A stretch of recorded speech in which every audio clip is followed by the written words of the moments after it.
What's up, guys? I hope you are as excited as I am. We are gonna have today your games. I'm gonna roast your games, give you tips how to improve. It's going to be super helpful. I hope you're ready for a massive improvement in terms of your chess growth because analyzing your games, this is absolutely the best thing you can ever do for your chess growth. So I have got a lot of submissions from you. So first of all, thank you very much for doing that. I appreciate it a lot. In total, I have got 63 games from you guys, but unfortunately, I am not able to analyze all of them. So I have used a randomizer to get 15 out of them, and I have prepared it here so that we can go through them together and analyze your mistakes and give you tips. So I wish you luck. I hope you are one of those people who will get their games analyzed. So I'm not sure we are going to get through all of the 15. We will see how it goes. Hi there. Say something in the chat that you are here, that you are ready to learn something new. I'm very excited for it. So the first game I have here is from Chris.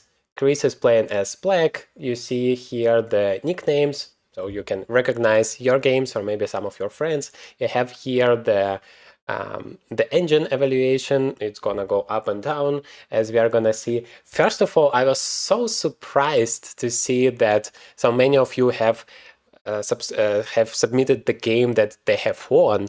I mean, I understand you want to be cool and stuff, but I was expecting rather the games where you would struggle, where you would make a lot of mistakes and you can learn from it. Of course, you can still make a lot of mistakes in the games you win, and I'm a good example for that. I always make too many mistakes, but we will see. We will see how it goes.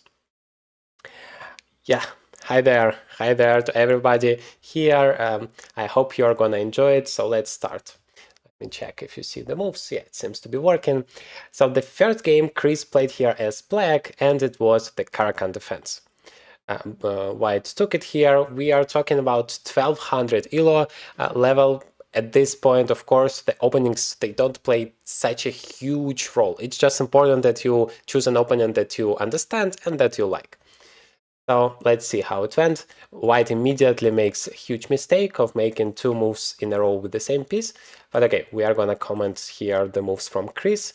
The knight was hanging, you have noticed the threats. Okay, that's all pretty good. Bishop a6, I also like to stop your opponent from the castles. So it's always great to, at the same time, do something useful for yourself, as well as stop your opponent from achieving his or her goal, which is, of course, castles in this case. And you have a pair of bishops, which means that ideally you would need to try to open up the bishop, the position, so that the bishops are great. They could be striving, they could destroy everything. But of course, your king is still in the center. That's quite a danger. So I like the normal approach, just to castle first, to be solid, and then you have time to attack. Okay, queen b5 is a cool idea. The point is, if the knight goes away, you just take on f1. Let's see how it worked. Bishop d6. Again, you are threatening to take here, but he defends. And again, the move f6 is a huge threat because then the knight would be unprotected and your opponent didn't recognize this threat. So of course, the key point, as always, especially at this level, is to think whether your opponent has created a threat with his last move. For example, this move, bishop knight to e4, that created the move f6. And it might not be so obvious. Like, it's not that the knight is attacking something, right? It's that the knight was occupying this square on f6. Now it's not, it's free, and so the pawn can take it and attack the knight, and then the other knight is going to be lost. But just a few moves later, Chris made a huge mistake here. After rook to e3, he played the move bishop to f4. Yes, he has only 24 seconds, we need to take that into account, but still, the moment you see your opponent's move, just try to look at it concretely at that move and try to understand what's the idea behind that. And yes, somebody says, well, I cannot understand what are the ideas of my opponent, it's very tough, but just look at that piece and see whether it attacks something. That is the simplest thing you can check, just how this piece move, for example, the rook. Then you need to take a look at the here the file and the rank, and if you have something unprotected. In this case, yes, the bishop is hanging, and then you would never make this move bishop takes f4 if you would have asked yourself those questions. Yet still you are doing here pretty good. You are getting a lot of pawns over there, and the second rook is coming to the second rank. It's very, very great for you to have both of your rooks on the second rank, and then, yeah, basically there is nothing white can do here. He tries to create some counterplay, but you have so many extra pawns, it all doesn't really matter. Let's see if there was any problems here. Yeah, not really. There is a pin. Of course, the more pieces you exchange, the simpler it gets. If you can get to the opponent games, for example, that would be the simplest, but here you even have an extra knight. So that was the first game. Let me know in the comments whether you like it or not, what kind of questions you have. What should I play with white? Well, I have an entire playlist. It's called The Only Opening You Need as White under 2000 ELO, and I recommend the Collie Secret Art system. Definitely give it a try, fantastic opening. And I have this entire playlist to help you prepare against all possible variations. All right, Philidor is great for black, struggling what to really play with white. Yeah, especially in that case, please take a look. Just go to my channel, look at playlists. The only opening you need is white. That would be your recommendation. All right, let's continue. We have the second game here from, let me go to the beginning, from Darin. Darin played as black as well. And the game started with d4 and the London system. Let's see how Darin fights against the London here. Meanwhile, feel free to ask your questions in the chat. a6, I'm not sure I like that move a lot. Basically, we don't want to lose any time in the opening at all. This is the stage of the game where we need to be as fast as possible. We need to achieve all of our goals, which are fight for the center, bring your pieces into the game, and make castles. And so all of the moves that are not achieving one of those three goals, we just disregard it. Of course, we sometimes have an exception where we need to deal with our opponent's threats if it's somehow dangerous. But right now, there is no threat. Nobody is coming to the b5 square. Like, if the bishop is coming, let's say you play e6. If the bishop is coming, you can just play c6 and get rid of it, or even knight d7. It's not dangerous for you, which means you don't want to waste that tempo on a6, and you would rather improve your pieces. Okay, this I almost never like when you allow your opponent to take, but of course there might be exceptions as long as the position is closed, that's fine. By the way, we are talking about 900 ELO level. Here, of course, I'm not gonna go too deep into the openings. It's not that essential. Important is that you don't blunder your pieces, just like the example in the last game was. Okay, so you have a very important structure. I like that. Although, again, b5 was not necessary. I would always and always prefer castles. Please don't make any unnecessary pawn moves in the opening. Only to fight for the center or to help yourself to develop your pieces. No unnecessary pawn moves. If the c4 pawn would be hanging, then yes, that would be useful. Otherwise, you're just wasting time. All right, castles, knight to c6. All good, and your opponent blundered here on c3. So that's what I'm talking about. I can talk all day here about some strategic principles and stuff like that, but at the end of the day, it comes down to who blunders less, and in this case, you were more lucky. But again, I would prefer if you would have submitted games where you struggled more, where you made some horrible mistakes. Yes, I understand it might be a little bit embarrassing, but I do it for you. I want to help you improve. So rather, in the first place, it would be more useful for you. For me, it doesn't matter. I can analyze all of the games. If you would struggle in those games, if it would not be easy, if you would have some problems there, and I would be able to help you solve those problems, understand why you lost those games. Because here, well, objectively, yes, you played great, you won because your opponent blundered the queen, but it's not like we can learn a lot from this game, right? So this is the game. You converted to your advantage pretty well. You haven't blundered anything. You basically took all of the pieces that your opponent blundered. But yeah, it's nothing that I can tell you that you have done something very wrong. Just that those few first moves in the openings, but I hope you understand that. Okay, let me check the questions. Yeah. Or some more videos for Collie system, it's not enough. Yes, I'm definitely gonna do that. In fact, a new video is coming someday soon. Not sure when exactly, but yeah, more videos are definitely coming. Thank you for that. Is it better to specialize in one opening or have a broader repertoire? It's a very good question. I talk about it sometimes. I definitely recommend before you reach at least 2000 elo level to focus on one opening for white and one opening for black. If we are talking about some recommendations that I give, for example, the Philidor defense, you can play it against everything. If you play, for example, I don't know, the Sicilian defense against e4, very cool opening, but you have to learn a lot. And against d4, you play King's Indian defense. That is quite often the combination of the openings. But then you need to learn both of them, right? It's twice as much work. But if you play the Philidor or the universal defense that I recommend, starting with the move d6, then you can play it against anything and you only need to learn one opening. That is, of course, the advantage. But it's all the matter of style. In the end of the day, if you like your openings, please go on with it. For me, it's important that you understand the key ideas. Under 2000, that is much more important than memorizing all of the lines till the end. And yes, at this point, it's important to choose as few openings as possible so that, you know, if you learn a bit of everything, you know nothing, or you need to invest like 10 hours per day into learning those theoretical variations, but I'm pretty sure you don't have those hours, just as me. So it's better to stick to just a few very solid openings that you understand well. Okay, the next game we have here Ian, who plays as black, 1400 elo, and he started with the Scandinavian defense, and the opponent, even though he's 2100, I'm not sure, maybe he is sacrificed here or something, but that is a very weird variation. I have never seen it. Maybe some kind of a gambit. You don't need to play h6, you can just continue your development. Again, those are unnecessary pawn moves. Yes, in this case it's pretty active, but you basically push the opponent's knight to the place where he wants to go. He wants to grab your pawn and take it back and be happy about that. Instead, you could have played bishop g4, which is an incredibly good move. It's a multi-purpose move where you develop a new piece and at the same time you attack your opponent's queen. You always should be aiming for this type of moves.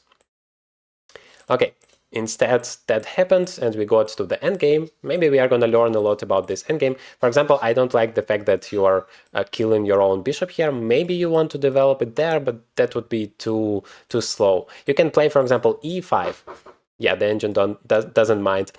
Then you can place your bishop on e6, then you can castle, and that way you don't have any problems at all. But if you play e6, oops, you do open up this bishop, but you close this one. Ideally, you should try to activate every single one of your pieces, have a good spot for it. Yeah, for example, you have another problem that this pawn is hanging, but now you can actually correct your mistake and win this tempo back by playing e5. Instead, you play f5, which I don't like at all because you are not thinking about your opponent's threats. The c7 pawn is hanging. He doesn't take it. Bishop c5, yeah.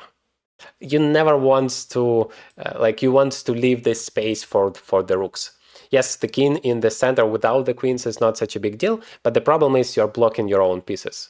I would rather try to hide somewhere here on f7 and then free up my rook as well. King to d8, although the engine doesn't mind. But rook e8 is a mistake now. You should have played g5 just to make sure that you don't lose this pawn, because now after rook e8 there is bishop takes c7 check, and that's actually what white played here, and you are in trouble. So before making your move, you must think what could be the opponent's response, and you always start with the most active opportunities, which are checks, captures, and threats, and bishop takes c7 is one of the possible checks here. And it's also a capture at the same time, so it's extremely active, and that's a problem because your rook is hanging. So that's what happened. But somehow you turned the tables around, right? Now it seems like it's completely winning for white, but somehow black won this game, even though like you're 1400 and he's 2100. The ratings are crazy here. Yeah, this exchange I don't like, because now you have a pair of bishops. Never take with the pawn. Maintain. Ideally, you should always try to have as few pawn islands as possible. Pawn islands is like a sequence of pawns that are on adjacent files, so there is no break between the pawns. If you take now, there is a break, so you have two isolated pawns instead of two connected pawns, which means this way, if you take with the bishop, you have two islands. Here you have three, and the more you have, the worse it is for you, because your pawns get weaker. So now again, every time your opponent makes a move, you have to think what is the threat, whether it's attacking. Like the simplest thing, he just makes a move, look at this move, look at the piece that is making a move, and ask yourself, is this bishop attacking something? If it's white to move, just give him a tempo mentally and ask yourself, can he take something? If the answer is yes, then ask yourself, is it protected? Is it dangerous for me if he takes? And if that's the case, then please never allow that. Okay, so instead he played b3, which is, it's not like a blunder sign, it's a bit confusing here. It's a miss rather that he didn't take your pawn. Okay, king d8 doesn't make any sense. Always try to move towards the center. Go forward with your king. Try to improve it if you already push it. c4. Yeah, I'm not sure where the king is going. King d8. Seems like it's never ever a good strategy in chess to go back and forth, not to make any progress. It can never be good. Bishop e3, but somehow both players are making weird moves here because this pawn is just hanging. Just again, look at your opponent's piece or pawn that is moving and ask yourself, can I simply take it? This is the simplest thing you can check, and if the answer is yes, well, that's a free pawn. Yes, it's doubled, it's not like the healthiest pawn in the world, but still, it's an extra pawn. You should take it if you get a chance. You had another opportunity here. Bishop takes c2, d2, sorry, with a check, and then you win that pawn. In this position, you can never win, so I kind of intuitively dismissed it because I personally always play for a win. But objectively, of course, you were a pawn down, so a draw should be good. And here, with opposite colors bishops, you can never lose this position, unless you blunder literally all of your pawns. Okay. Bishop f2. Now, yeah, that is extremely weird. I understand maybe you still lose, and definitely still lose a pawn, because also this is a very good practical tip. You're fighting against the bishop and the knight. You always and always want to put your king to the light squares. This way, you can never get the check from the bishop. Basically, you are not afraid of the bishop anymore. And the more stuff you put also that applies to your pawns to the light squares, the more useless this bishop becomes. So in the best case scenario, like, have everything that you have on the light squares, like in checkers, everything on one color, and then this bishop cannot create any threats against you. But in this case, he has both of those on the same color of the bishop, and that is why he's giving you a check and wins. And again, you're just losing time. You're not making any progress. You're not... Yeah, that was a threat, for example. But those countless king moves there were not useful. Ah, wait, sorry. That's not what you played. You played h5. That was some weird variation. h5 is weird because you even don't take it, and you just allow your opponent to create this passer. And now you have to babysit it, because otherwise that would be very dangerous, and your opponent can create another passer on the other part of the board, and that is extremely dangerous. Instead, he's also going back and forth, not making any progress, which is a bit weird. I like that finally you got active, you are doing something. That is very, very good. The only real way to create progress for you is to create a passer, which you are not doing yet. It's not that possible. Like, look at this king. That is why I always say that slow-rated players, they underestimate the importance of the king in the endgame. You should always try to improve it as much as possible to bring it to the actions. In most of the cases, that would be the center, but of course, it might be different, for example, here to help those pawns if needed. In the center, the king is very good. It's attacking, it's defending. Yeah, so here, white is basically winning. But what is surprising, black won this game. I don't understand. Okay, he blundered one pawn, but it doesn't matter. Just bring your king. Always and always bring your king, not pawn. If you can just promote it, then yes, go on. But otherwise, bring your king, and then you're ready just to play that, and you're completely winning. Okay, g7. Well, okay, black wins on time. Now it's clear, because I could never understand how on earth black can win this game. Okay, thank you very much for your game. And before I go to the next one, I'm gonna take a look at the comments. A lot of questions. Any good openings at 2000 level? Yeah, well, you have my recommendations. I know that I often say it's under 2000, but also at 2000, this is absolutely perfect. In fact, that's what I play often in my tournaments. I played the openings that I teach in my 10-day opening mastery course, for example, against Fabiano Caruana, against Hikaru Nakamura, against many top grandmasters, and had amazing results with it. For example, I beat world number 13, Linier Dominguez, one of the best successes in my entire life with the Philidor defense that I teach both in my course and on my videos. So at 2000 ELO, you can definitely get away with it and actually be very, very happy. Another question is that if you play in tournaments, then of course you need some flexibility. At this point, you cannot play just one opening every time because your opponent is going to prepare against you with the computer, and then it doesn't matter which opening you play. You don't want to play against 3,500 rated computer, so you need to like change openings here and there. But again, just choose what fits. You have my recommendations, but otherwise choose what fits your style, what you like. Feel free to experiment. Don't be afraid to lose a few games here and there, because yeah, we are doing it for fun. We are doing it to improve, and every time you lose, you learn something, you improve. So that would be very useful. Even if I am 1900, I struggle with visualize. That's a difficult word. Visualizing the boards. I think it is important, right? Sometimes I lose sight during calculations. Yes, it's definitely important. Calculating is the #1 activity that you can do to improve your chess, like literally almost on any level. Of course, like top rated grandmasters don't do it that often, even though they still solve some tactics because this is a skill that you need to train. Otherwise, you kind of lose this feeling. It's very important.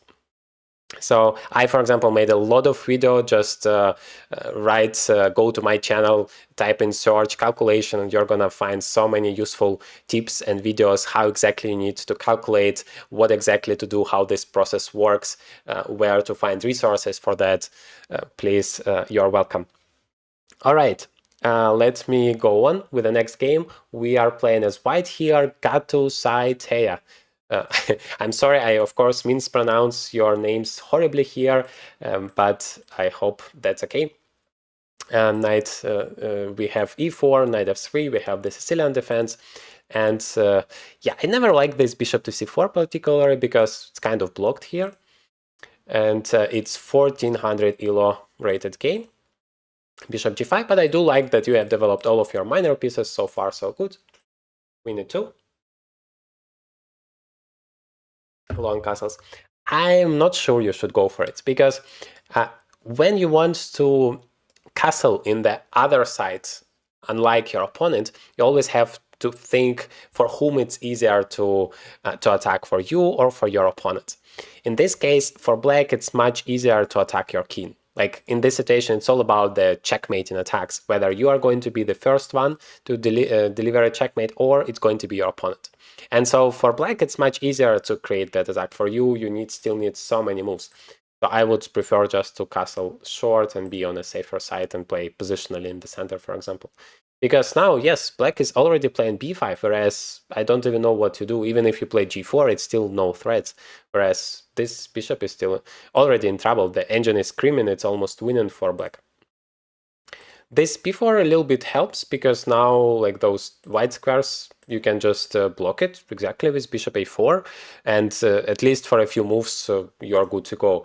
But you can never allow this move a4. They could have just played a4 and now you lose yet another tempo. It's always great in this case for your opponent to just go forward, create threats, make progress, and push your opponent back. It's like a dream case scenario because you don't have time to create the threads to create your attack on this side of the board. And you should understand, if you are playing only on this side of the board, you are always and always losing because you have your king here. I don't have my king. I can just bring every single one of my pieces and go all in and destroy you. So in this way, you can never outplay your opponent, only if he like horribly blunders, of course.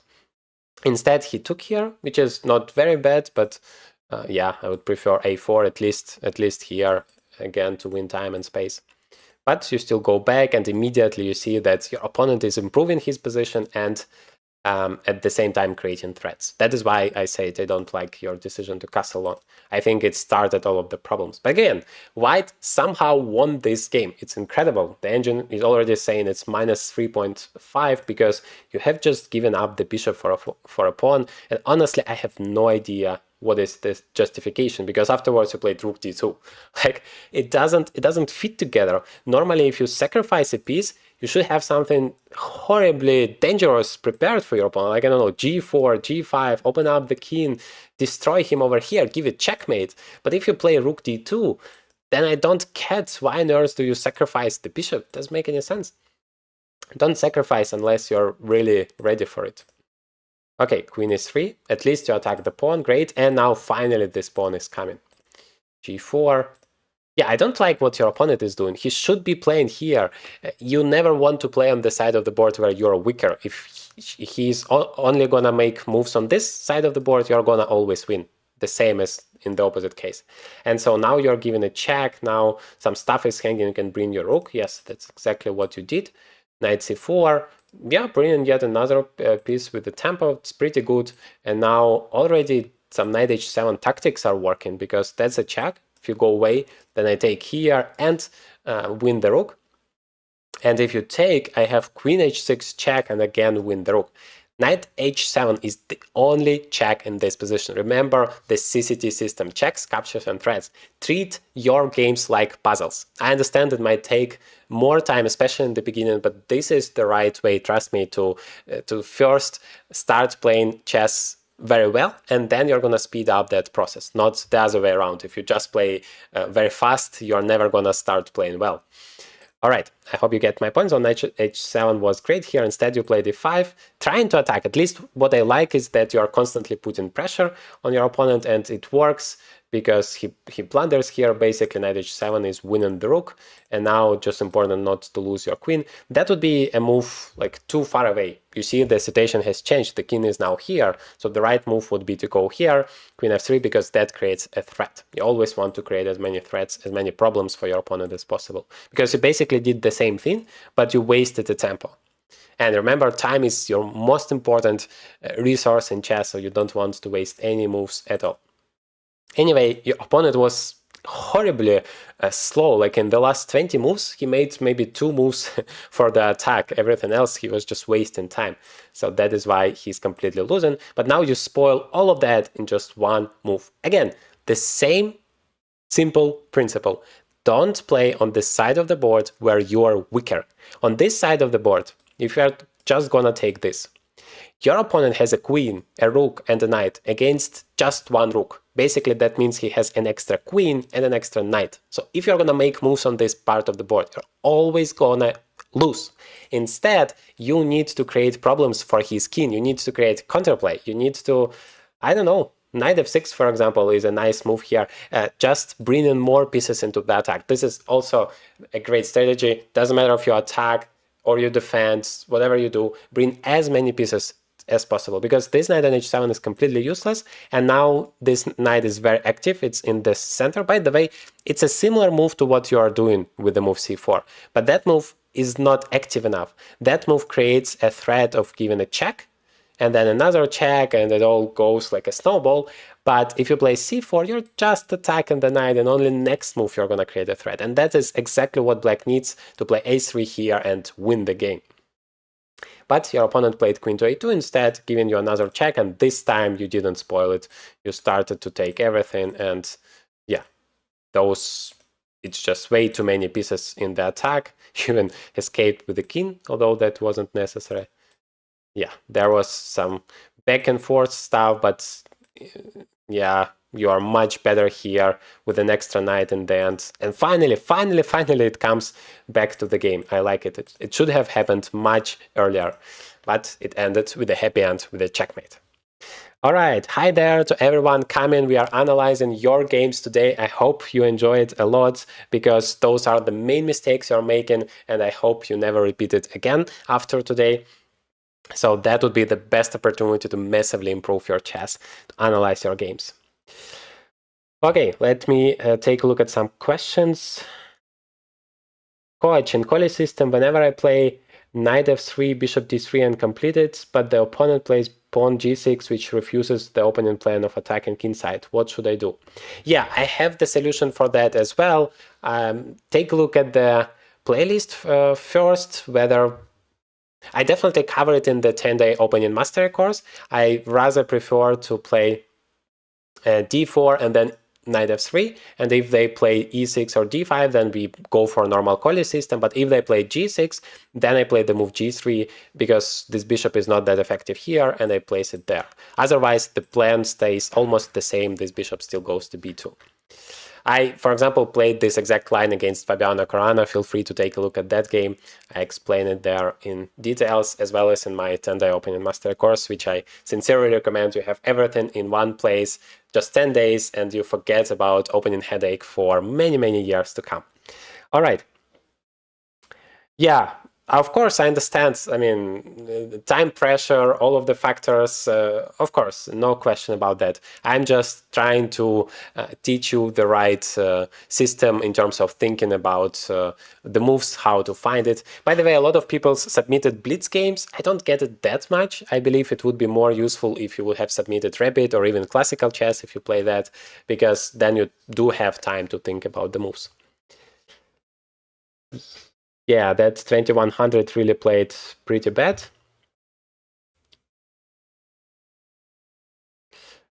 Okay, Batman is asking some concrete questions about the opening. I guess that would be a topic of another discussion. Again, take a look at more openings videos that I make, and the 10-day opening master course would help you with everything, because I cover every single possible variation there, both for white and black. Can you play the Philidor with white? Yes, you can play Philidor. I have made a video about that. Please take a look. It's pretty recent. All right, let me go on. We have John here, 750 rated player. Let's see how this game continues. By the way, he starts with the move b3. I pretty much like this move, but I would prefer starting with knight f3 so that this e5 is not possible. And then whatever they play, next move I play b3. But if you start with it, then you allow this move e5, and they kind of, like, now it's going to be tough for you to play knight f3 because e4 is always possible. All right. f4 I don't like. Never ever make any unnecessary pawn moves. This is killing your chess. Please remember, this is horrible. Instead, just bring all of your pieces. Yes, there are some slight difficulties because, again, this e4 move, but it doesn't matter. Play c4, play knight c3, then you can play knight f3, bring your bishop, castle, d4, like whatever is reasonable. If pawn moves, then either in the center or to bring your pieces into the game. Otherwise, bring your pieces, castle, and then start attacking. Not immediately when your king is still in the center. It's super dangerous, it's not developing, and that is a big deal. For example, he could have taken here, and then already you need to struggle. All right, he played e4, which helps. It opens up your bishop tremendously. Knight e2, finally you have started developing. But g3 I don't like at all. It creates a lot of holes in your own position. Instead, you can just play h3, ask this bishop a question. Where do you go? Do you take? Then I'm happy to take it back, or maybe not that happy, maybe with the queen, just to prepare against queen h4 check. And if you go back, well, here you even lose your bishop. Ah, no, I'm blundering a checkmate. You see how important it is to check your opponent's opportunities. This is a famous trick with the opposite colors in the Dutch defense, but here I completely blundered it. Well, it's not a checkmate, strictly speaking, but you lose the knight, and then it's horrible. You even lose the rook afterwards. So always and always check your opponent's moves. Doesn't matter how great your idea seems to be, always check what your opponent can do first and start with those checks. Anyway, h3 would be helpful. Now g3 allows bishop f3, but he didn't play it, and then you can play bishop g2, castle, and now everything is fine. d3 I also kind of like. The engine doesn't like it. It's because, yeah, again, you lack some development. I would, again, start with the move h3. Now you're totally out of danger. You can always push it away somewhere, and if it takes, again, you take it back, you protect everything. The problem with the move d3 is that now, now your opponent can develop a new piece with a tempo, and this is a little bit unfortunate. We need to defend it. But he took, that of course helps you hugely. Now you have a pair of bishops, all beautiful. It was even better to take with the queen. Why? Because it's so much more active. You are attacking here the d5 pawn twice, and you still attack the g7 pawn, so this bishop cannot develop that freely. This is an overwhelming advantage, even though the material is equal, because you have such a better development. Basically, you have developed 1, 2, 3 moves and made castles, whereas your opponent has developed only one move. and the king is still in the center, and that gives you a winning advantage. It's +3, that is +3, that is objectively a winning evaluation, just because you have better developed. That is why I always say how important that is. But okay, you still developed pretty well, not that active, but still fine. Rook c1, I'm not sure. I would develop this rook, because this one might be still useful, and this one definitely is not doing anything along the A file and B file, so would be a little bit smarter otherwise, but still very good that you have developed pretty much everything. Now attacking there, also attacking on f6, that would be even better, to take this and destroy your opponent's pawn structure, penetrate with the queen, everything is collapsing for black. All right, yes, now you actually did the same, your opponent allowed you to do that, and now you need to just bring the queen to the attack. Okay, he exchanged the rooks, just helps you into f1. You always try, especially with the queens on the board, to hide your king as much as possible, not to get into trouble. But of course, I understand that also might be somewhat dangerous in terms of some ideas over here. So let's see. Yeah, now it's just a checkmate. And thank God you have made it. So this game was a little bit up and down, but overall, I pretty much enjoyed it. You have tried to develop your pieces. The main lesson I would take away: don't ever do anything like F pawn, basically never touch it unless you 100% know that it's needed, or there is no other way, like you absolutely must touch this pawn. Okay, let me answer a few questions. I just watching your instructive streaming. Please, I would like to know how is your journey going. Do you think you achieved the GM title this 2025? For sure, I believe you deserve it. Thank you very much. Thank you very much for caring about me and my journey to Grandmaster. I actually was about to make a video about like an update. Hopefully, I'm gonna do it soon enough. Yes, I'm gonna participate in some tournaments in some really exciting places this year, and I hope some of you might even join me. I'm gonna make an announcement. And I would like to get a GM norm, of course. I would do my best. It's very tough, especially nowadays with this rating deflation, when people are playing very strong, but their ratings are going down, with all of those teenagers, kids, talented from India, from all over the world, who play incredibly well. But still, I do my best. I try. I really want to become a GM. I want to be an active chess player. So I currently have 3 tournaments played in April, in June, and in the end of July, in the beginning of August. That would be very exciting. All of the 3 tournaments are open tournaments, so basically you have a chance to join me on all of them. And yeah, let's see how it goes. I currently have 2420 in terms of rating, so I need 80 points more to get to 2500 ELO classical rating, which is required to become a Grandmaster. And of course, I need 3 Grandmaster norms, which is even tougher. But wish me luck. I will do my best to get there. What's your age? I'm 26 years old. On May 1st, in like a month and a bit, I'm gonna become 27. What is the name of the team? Okay, that's probably not for me.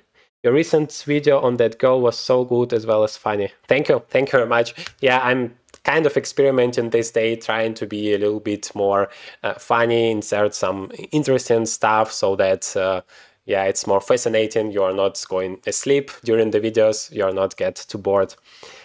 I'm 1600 ELO FIDE from India. Give me some tips for improving calculation and what should be my thought process. I have so many tips for you. Please, once this stream is over, go to my channel. There is a new search button specifically on my channel. Type there calculation, and you're going to see so many exact videos how you should calculate. I'm giving you the entire thought process of how I do it. Basically, all you need to do is copy me, and you will improve your calculation skills so much. And in this rating level, it's 99% of your success, so that would definitely help you hugely. All right, last question, and I'm gonna continue with the next game. Hey, I do good when puzzles like 3200 rating, but when playing game, I'm struggling sometimes like 1000 ELO. It's incredible, according to computer. What's the problem? The problem probably is that in the puzzles, you know that there has to be some tactics. First of all, those puzzles are extremely overrated, especially on chess.com. I have like 3,500 puzzle rating on chess.com, but this is just ridiculous. 3,500, it's a stockfish level where which I will never ever achieve in my life, no matter how much I train. So it's hugely overrated. But still, the problem is that in the game, you kind of forget the same principles that you use solving the puzzle. So please don't do that. Always in your games, still check those active opportunities, both for your opponent and yourself, so that you don't blunder anything. Checks, captures, and threats. Start with that. Calculate at least 3 moves ahead. And if you do that, every single move, you're going to be good to go. All right, I promised you to go on with the games. So the next game has been played by Shruti as black, and this is the lowest ELO ratings I have ever seen in my life. Like I haven't analyzed a lot of really low ratings games, but 200 and even below 200 I have never seen. Let's see how people play at this level. Again, never ever touch your f-pawn. This is like a law, unless you absolutely must. Never touch it, because it's creating a lot of weaknesses in your camp. And yeah, actually, I like what you are doing, not that move. So at this level, and basically below 1000 ELO, all you need to do to beat anyone around is just to check few simple things. Whenever your opponent makes a move, try to understand what is the threat. Can he give you a check next move? Can he capture something? Even those two things in most of the cases would be enough. Second, before you are about to make your move, for example, you want to play knight c6, just check whether this piece that you are moving can be taken or not. As simple as that, but that saves you from like vast majority of all of the mistakes and blunders you make in chess. Because if you would ask yourself, okay, I want to play that, can my opponent take my knight? Literally ask yourself that. And then look at the pieces around this knight. Yes, this pawn can take. And then you would never ever make that move if you would ask yourself that question. But your opponent also didn't take it. And now you're even taken on f3. That knight is a hero. Incredible. But the very next move, you unfortunately lose it. Because again, you give a check to this king. Ask yourself, you already know the piece that you should be looking at. So ask yourself, can this king go somewhere? Can it take something? And yes, the answer is it can take the knight, and that is what happened. You're still attacking, very good. You take on d5, you take on b4. It would be much better to, like, this move is a little bit offside. You're looking for more active moves. For example, this knight c3 is immediately winning. It's not that difficult to find, I would say. Maybe it's difficult like to notice that this knight is pinned, this pawn is pinned, that actually your opponent cannot take it back. But you don't need to see all of that immediately. All you need to see here, what kind of active moves you have. Checks, can you attack the king immediately? No, you cannot unless you blunder the pieces. And captures. And the biggest thing, yes, you can take that pawn, but the biggest thing you can take. If you can take the pawn and the queen, always choose the queen. And in this case, you can take the knight and the pawn, always choose the knight. All right, you took here, still fine. Now you have taken, and then you have taken the queen. Everything great. That pawn was not necessary to take. Basically, again, you should think about attacking the queen. It's checkmate in a few moves. Think about your queen, your king, and how your opponent's king and how you can attack it.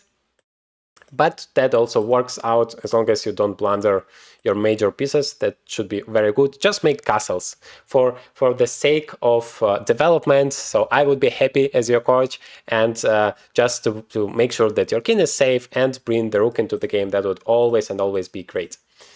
All right, very good. You're taking all of the pieces. All good. Just castles is missing. But even without the castles, it's just a checkmate. Yeah, you see, you got a check. Not so simple.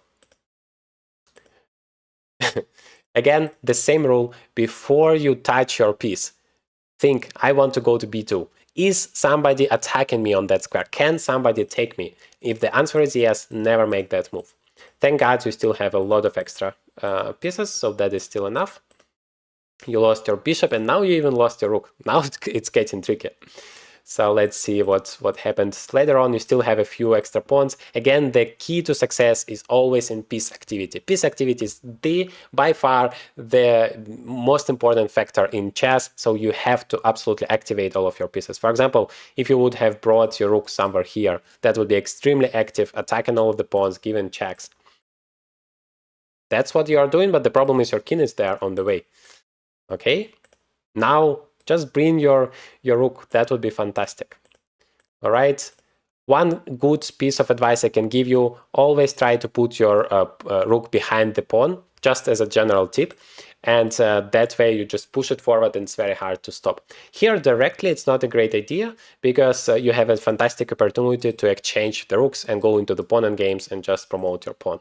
If you have extra pawns and you have an opportunity to go to the pawn and game, always go for it because the chances that you're gonna win skyrocket hugely. Even here, it's not that simple to win, even though you have 2 pawns because there are still rooks on the board. But you win the rook and now it's getting simpler. Well, here all you need is to cut the king on the back rank, go away, and then bring your king, and then either promote a pawn or just checkmate with the rook. But you don't want to go backwards with the rook, because now the king can go forward. Okay, still, you have checkmated, so well done. Again, this game was very fascinating, very complicated, but I hope you enjoyed the analysis. A few questions. Maybe not play like a bullet when you have 10 minutes. Yeah. Well, in this game, it was 10 minutes game, and Shruti used it pretty good. He has 1 minute left. Very good time management. I appreciate it. Thanks for your answer. Go ahead. Yeah, thank you very much. Hello there to everyone joining. We are analyzing your games, the most useful thing that you can ever do for your chess growth. You're going to get a lot of practical tips today that you can use in your very next game. Not even in chess, even in army, you have a lot of strongmen, but they're still not ready for... Yes, exactly. Of course, chess is like a representation of our life. We always want to bring, like, in the economy, for example, you don't want any people being without a job, right? Because then the economy in general doesn't work. And the same thing applies to your chess pieces. If you have some unemployment, if some pieces are not working, not doing anything useful, then your entire kingdom is not functioning well. That is why you want every single piece to have a useful function. Okay, the next game we have Alfred here playing as white, 1700 against 1600. The Dutch defense. All right, g3. That is, by the way, very similar to what I give against the Dutch defense in the 10-day opening mastery. Remember, I cover all of the possible openings there to remove the opening headache once and for all for you. The link would be in the description if you're interested. You can take a look at people's reviews about the course. You can take a look at the sample videos so that you can understand what to expect from the course. And right now, by the way, if you buy the course, you get a completely free live lesson with me in my academy. So that is a very nice bonus. The special offer is for the next 6 days, so please be in time to take use of it. All right, black plays e5. It's a mistake because we can take en passant. That is the most active move, and thank God Alfred plays it. Why? Because we deal with this threat. We are always looking for the most active way to deal with this threat. Our bishop is attacking, so going somewhere backwards, even going here forwards, would be a passive way to deal with it. But if we take, that is an active way, we create a threat, now our opponent has to waste time, and then we are also creating new threats. Always look for the most active squares, active ways to deal with problems. Knight g5, okay. You develop your pieces, almost each of them. This move, bishop h6, is almost never a good thing, because this bishop is great. Again, remember the golden principle, one piece, one move. You never want to waste any unnecessary time. Instead, yeah, black could just play h6 and try to get rid of this knight, but bishop h6 is bad because this diagonal is now free, and you give time for your opponent to create something dangerous. There are a lot of moves that are absolutely winning here for white. The main line engine recommends is bishop d5 check, which I don't get yet. And now just b3. Okay, this is fancy line. I guess the point is that the queen is basically going to be lost. And if you go away, then your king is checkmated. And again, this is in huge part because there is no bishop helping in the defense. Yeah, now everything is going to be lost. Let's say what you played. You played b3, which is also very strong. And now you can play, yeah, absolutely perfect. Maybe Alfred gave this game as an example of his cool game. But again, I rather expected the games from you that you don't understand, where you made a lot of mistakes, so we can analyze and then you don't repeat it. If that's like the best game you have ever played in your life, congratulations. But it's not like you can learn a lot from it. But this game is very good. I really like it. Bishop f4, just, yeah, even a checkmate. Well done. Congratulations. Very nice game. All right. Not even, yeah, okay. No new questions. Feel free to ask questions in the chat. Between the games, I have a few questions to answer. Now we have a fascinating game. Somebody who just, instead of his name, has written W, big W, is playing here 1600 ELO against a Grandmaster. 3000 ELO, if I'm not mistaken, it's a game on chess.com. And it's a real Grandmaster playing as black. And that was a very fascinating game. I thought maybe like it's a game of a student at a college or something like that. If you are in the comments, please let me know. But let's see, this is the Sicilian defense. That, of course, is a more high-level chess. Let's see what happened here. Taking on d6 is not that great. You had this amazing opportunity to play e6, sacrificing the pawn. It's more advanced stuff, but the point is we try to get to our opponent's king, create some problems, destroy his defense here, and somehow create difficulties for his development. Because if you take, the opponent can just take, which he did with the queen, and then he's creating a threat for you, and he gets time to develop his stuff. So remember, you want to bring all of your pieces into the game, but you also want to create as many problems for your opponent to stop him from achieving just the same thing, because obviously both of you want to do that. All right, knight f3, bishop f5, castles. I like that you have developed, you're developing, you are making castles, everything good so far. Knight b5, you're also trying to be active. Like, this is an exception. You have made a second move with the same piece that has already been developed, but you have done it for a very good reason, with a tempo and to bring your bishop also to a very active square. So far you're fighting against a Grandmaster very, very good. A4, yeah, the engine is not a big fan, probably because it's just not really useful. It's not bringing you, it's not even creating any threats because you still cannot go to A5. Instead, one idea is to play knight d5, that puts pressure. The best strategy in chess is to put as much pressure on your opponent as possible. But it does require some tactical awareness, maybe? No, actually d4 pawn is protected, you're not risking anything. So this knight d5 was interesting. A4, just try. At this point, you have to think, what is your strategic plan? What is your idea, general idea for the middle game? Where do you want to play? This is a position with isolated pawn. In such a case, strategically, you're doing worse. Like if you allow your opponent to stabilize, to get a blockade on the d5 square, to exchange some stuff, sooner or later, this pawn will become a weakness. But dynamically, you have an advantage because you can play with your pieces around, you can always threaten to go forward with this pawn. So this should focus your attention in terms of figuring out the plan. Somehow you need to move this pawn forward in the right moment. Your opponent actually helps, like you have more supporters for this move, but he tries to establish this blockade. That's the problem. Still, queen h5, that allows queen takes d4. That was possible, attacking this bishop. Not sure, maybe you have prepared some sacrifices, but actually this knight is hanging. So whenever you sacrifice, be very careful. Actually check what's going to happen in the case your opponent takes it. G4, while I appreciate your willingness to attack, especially in a blitz game, it's good to work when you're very active, but objectively it doesn't really work out. There is bishop takes e5, and once you take it back, just bishop g6 back. It doesn't feel that bad, to be honest. Like, the engine says it's completely lost for white. It's -3.3. Maybe it's because, yeah, I don't know, this knight is coming with a fork. That is probably the bad thing. And then if you, normally you never want to open up your king if the center is opened. If the center is closed, like there are pawns over here closing everything, then yes, those pawn storms would be very, very good ideas. But if the center is opened, it's very dangerous to open up your king.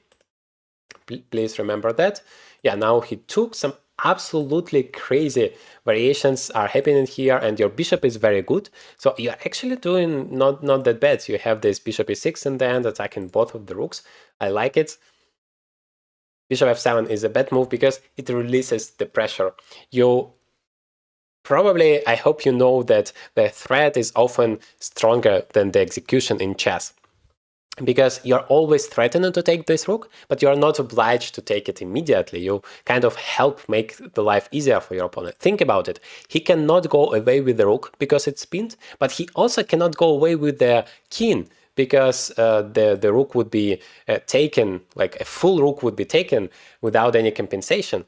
And if you take, you make it 100 times easier because now this rook is allowed to go on, and if this pawn is not protected, like without the bishop, you kind of lose your energy in terms of attack. So don't make such moves. Rook e1. All right, I like that you have improved your rooks. The problem is, just materially speaking, your opponent is doing very well. Still, it's important to do your best to create some chances.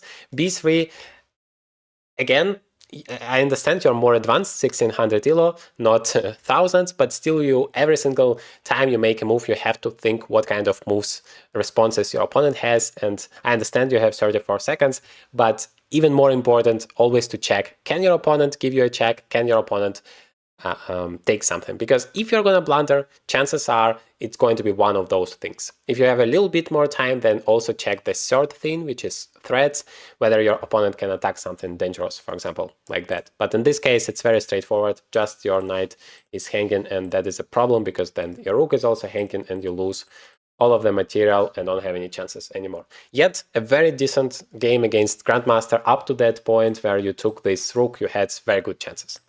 All right, go on with your questions.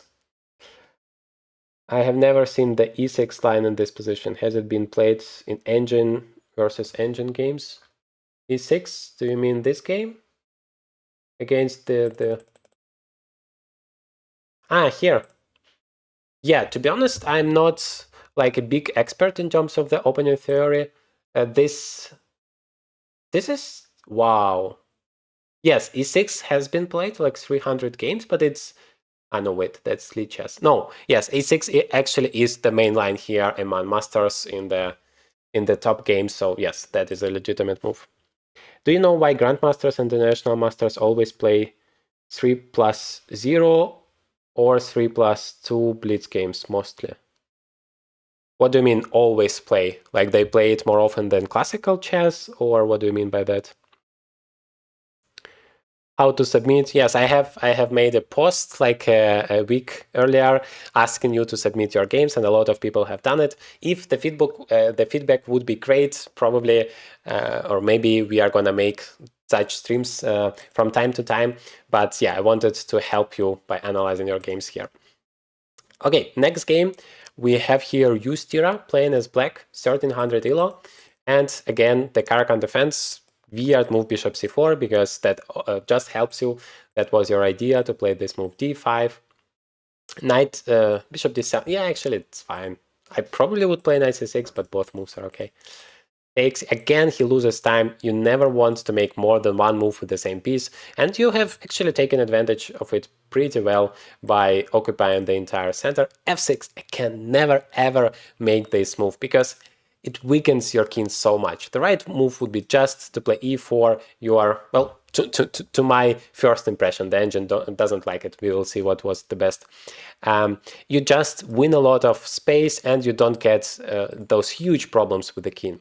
Let's see. Yes, knight c6 is also a great move just to develop your pieces. I definitely agree, because apparently that is immediately losing. Queen a5. Yes, because after knight c3 you have d4 and you win the knight. So you basically kind of tactically defend with this move knight c6. It's not possible to take it because knight c6 makes this d4 move possible. But f6, just never ever touch this f pawn, please, both as white and as black, unless either you know it. For example, I teach my Collie Zukertort system, the best opening under 2000 for white, in my opinion, both on YouTube here and in my course. And there, this f4 pawn move is essential at some point to support your knight on e5. But that is a completely different story, an exception rather, where you need to support your knight in a closed position. In a closed position, you are more free, more allowed to play with your pawns. But if you have an open position, an open center, never touch your f-pawn, because what can happen here, some horrible queen h5 events, queen d5, yeah, also is an idea, followed up by knight c7. And that's exactly what happened. Queen h5 was absolutely winning here, as you cannot play g6. You're gonna lose here. Yes, you can play queen e7, not to lose your rook, but you lose another rook. Knight c7 check, and then that's a fork. He exchanges the queens and then takes your rook. Crazy stuff going on. All of that is possible only because you pushed your f-pawn. But instead he plays knight to f3, which is a huge blunder, because on your side you can now play queen to a5 and just win this knight again thanks to the same idea. Instead, you play knight c6, which is another blunder. Not in terms of like it's really blundering anything. Queen h5 is no longer a problem because the knight is there blocking it, but in terms of not using this momentum to win the opponent's knight. So, as always, start with checks. There is a reason why I constantly say that it's so important to start with checks. By the way, that would be also an answer to somebody who asked in the chat in terms of, I have such a great puzzle rating, why do I suck in the games? Well, it's exactly because you don't think in the same way when you play your games, and you should still always and always start with checks when you consider your opportunities. Okay, again, he's even pushing you towards the right direction. He's saying, I attack your queen, please go somewhere. And you have a beautiful square to go. You have a check, which also attacked the knight. And then the only way to save it is to play knight c3. And then you just win it immediately with the move d4. All right, I probably need to slow down. Maybe it's too fast in terms of speed for you. And I get very excited. Bishop e7, yeah, again, it's not like it's blundering something immediately, it's just not wasting that amazing opportunity. Castles indeed blunder something because you attacked the bishop and you didn't take it. Oh my god, why? You played yourself. I understand when something weird is happening on the other side of the board and it's too difficult to see, but you yourself played this move bishop e7, and you played it specifically against this bishop. So how, like, you're looking at the bishop, you played it to defend against your opponent's bishop, how you don't see it? Like, it's right in front of you, right? I don't know. h6 has been played, bishop h4, another chance for you to take, and this time you do it. You took it. All right, I understand that it's actually not that simple. Like queen h4, you should take it, that's the best move, but it's a little bit like the fact that there is this fork makes it complicated. But let's try to count the pieces. If you do that, you have won the knight. That would be +3. Let's keep it in mind. Let's do simple math here. He plays knight c7, you go here, and he takes a rook. That would be -5, because the rook costs 5 pawns. So now we are -2, but we play the move knight f6, we defend this pawn, we have beautiful development, and next move we pick up this knight, that would be +3, so in total we are gonna have +1, and we have a beautiful, beautiful development, everything is perfect, and we are attacking, we are probably gonna create many, many checkmating threats very, very soon. This is absolutely impossible for white to handle. So you had this absolutely amazing opportunity to take that knight. Please always start with the most active opportunities first. Why it was so bad? Because now he can play knight g6 with a double attack. Well, this pawn is still protected, but your rook is hanging, you can never castle anymore, and then this e5 pawn would be a problem again. All right, he didn't do that, and that allowed you, to play rook e8 here, and at least your rook is very active. The huge difference is, if you play knight g6 first, then your rook is stuck, but here it would be active. All right, that happened, and now rook takes, queen to b6. You're actually doing pretty well, because you managed to castle in the end of the day, and you haven't blundered any major stuff, so I like that. Let's see what happened later on. And you brought your last piece. Congratulations. At least my mission is complete. If you are watching my videos, you have developed all of your pieces. Maybe this rook has to be improved, but even here it's actually doing some job. In case this knight jumps, it would be very active. But you have developed all of your pieces. Congratulations. That's very, very good. Rook e7. Absolutely perfect. And you are rewarded. Just the moment you have developed all of the stuff, you are rewarded for that by your opponent making a mistake. It's not a coincidence, because you have developed all of your stuff. You're putting some pressure on him. This queen is attacking here. Both of those rooks are attacking there. This knight is a very good defender for the king. It's defending this very important pawn, and it's ready to jump forward in any given situation. And so in such a situation, you have a lot of those interesting opportunities. And in this case, yes, like you got lucky that your opponent has blundered that, but you have created the foundations for that. And that is why it all worked out for you. All right, some questions. Right, how many hours should I study to improve? Well, it all depends on your goals and on your time. In general, of course, the more the better. It depends how much time you have to dedicate to chess. Of course, you don't need to go crazy when your brain stops functioning. Of course, it's not that useful to train chess anymore. But you have those crazy examples from Indian teenagers, prodigies who train like 10 hours every single day, and then they get to the top of the world. This is the price you pay. For me, for example, that would be impossible. When I train for like 4 or 5 hours, I just cannot do it anymore. I got crazy. It's not for me. I enjoy chess. I love to play chess alone, but 10 hours per day, every day, for a long time, that would drive me completely crazy. So we all have our own way. I want to become a grandmaster. Obviously, I need to train a lot for that, but I also understand that I have to be reasonable and stay healthy. That's important too. All right, I reached 1202 months and 1703 months after 1 year in chess. I'm still 17. Yes, that happens. This is not such a rare situation. Like when you start learning something new, in the beginning your growth is huge. Like you, for example, can take one of my videos, you can learn that you have to develop your pieces in every single game, then you start doing it and immediately your results are going up.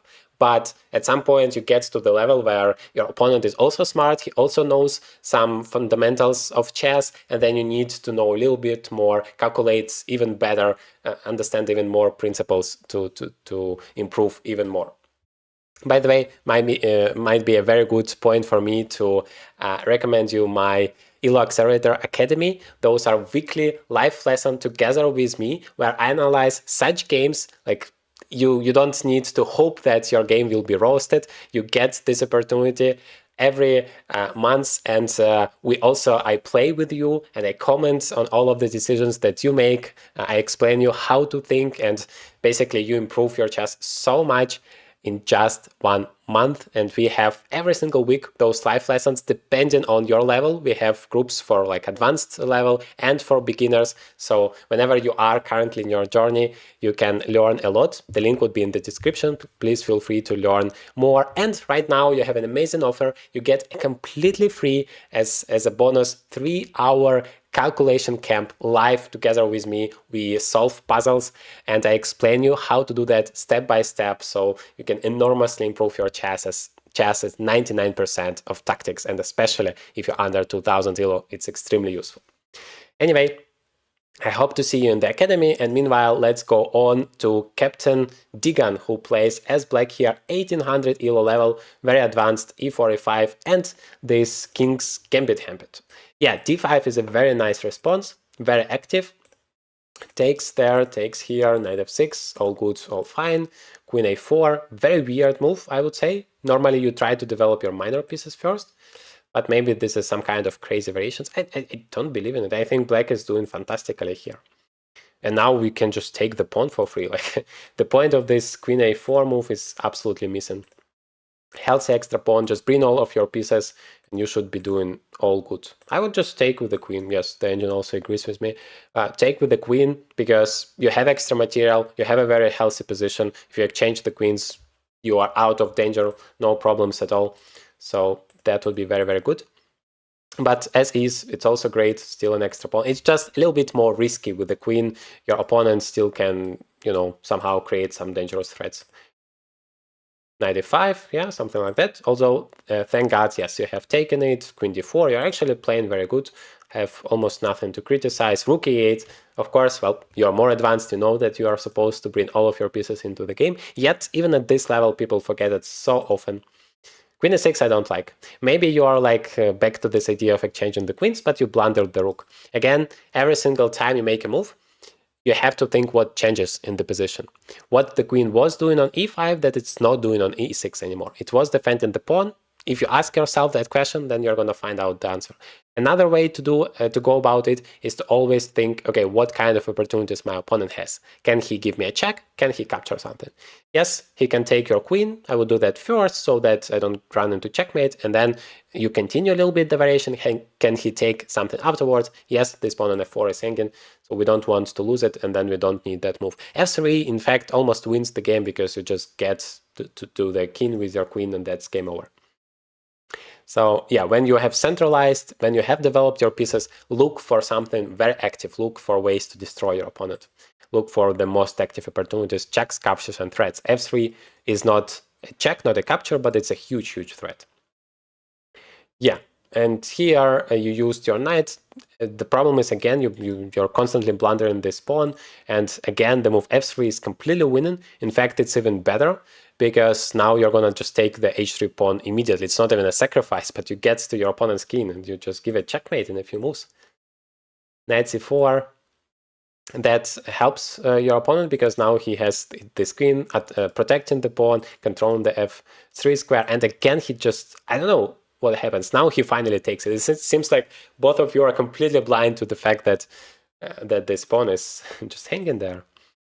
Yeah, knight e3 is a final mistake. Now, well, I wanted to say final because I thought white is winning here. That would be the logical result, but no, black won this game. Crazy stuff going on. So you took the rook, the pawn with the rook, sacrificing, and if your opponent takes, that would, of course, be a checkmate.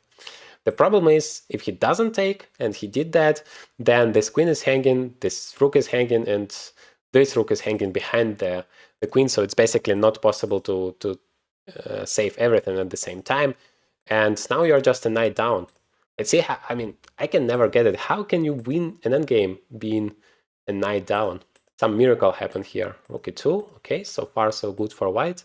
Because we are not talking about like 1000 elo level. These are experienced guys.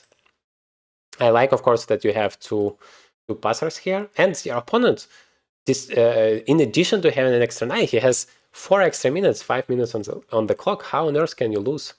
Rook f3, okay.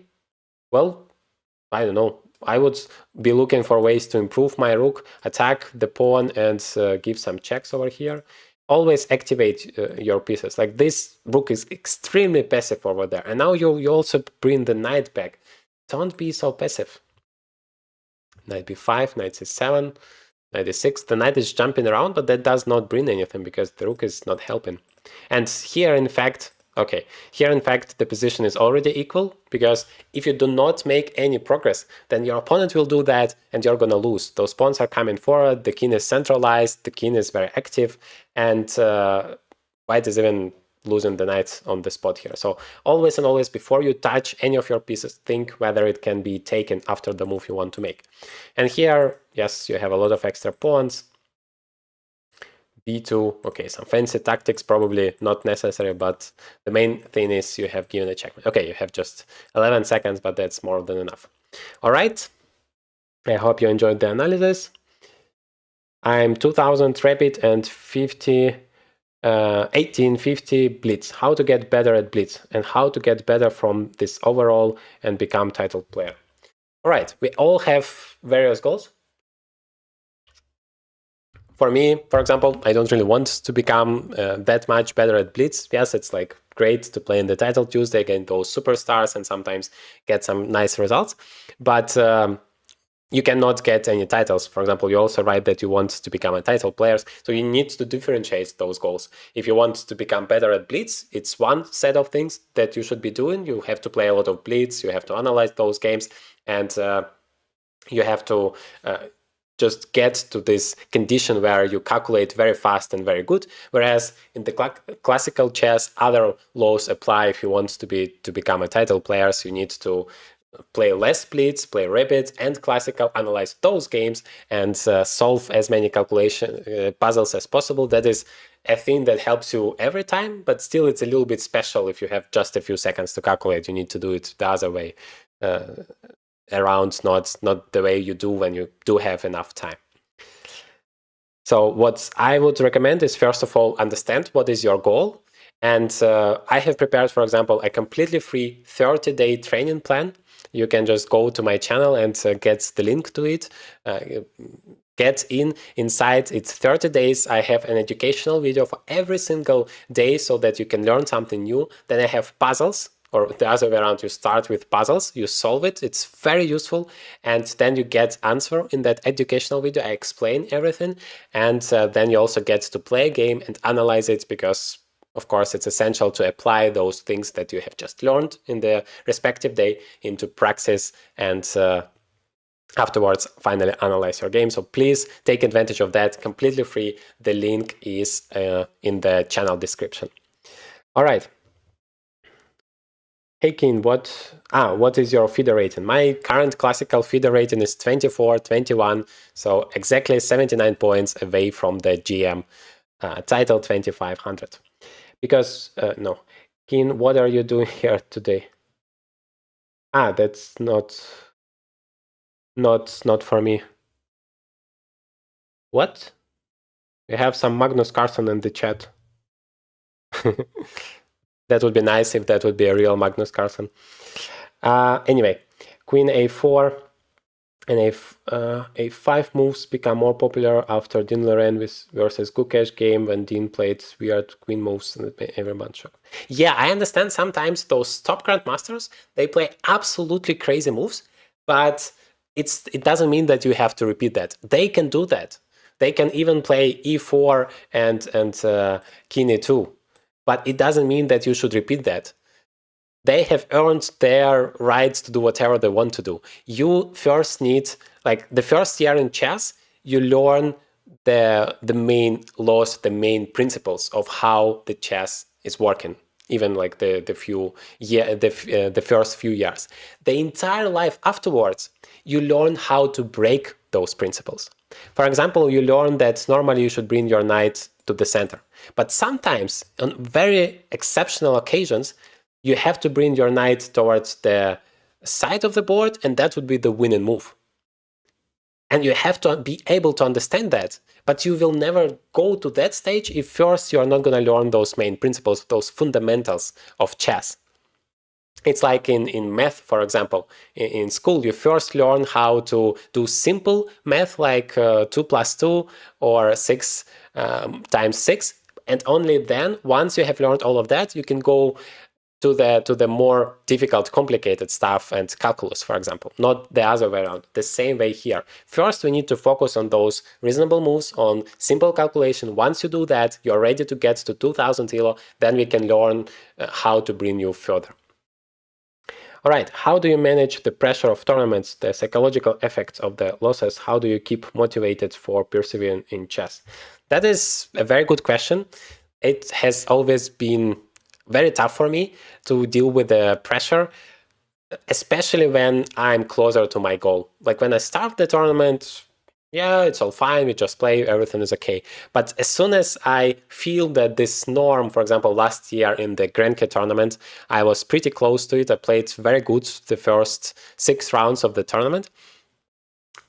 And then I feel I'm close, I can get there, I already feel it there. I just completely collapse. I don't know, that happens multiple times with me, and I definitely have to work. I changed my perspective towards chess. Now I'm thinking more about just enjoying the game, trying to learn as much as possible, and actually come to the game with a perspective of playing the game I would be proud to share with you guys, for example. And that actually helps because then I don't care that much about the result. And it turns out the more you care about the result, the more difficult it gets. Of course, you do need to care to a certain extent to be successful in something, but if you're too overwhelmed with this pressure of result, then it all goes the wrong way. So I try to enjoy chess more, and I also try to remember about the big journey. Like, I want to become a grandmaster, I need to win an amazing amount of games, beat a lot of strong opponents.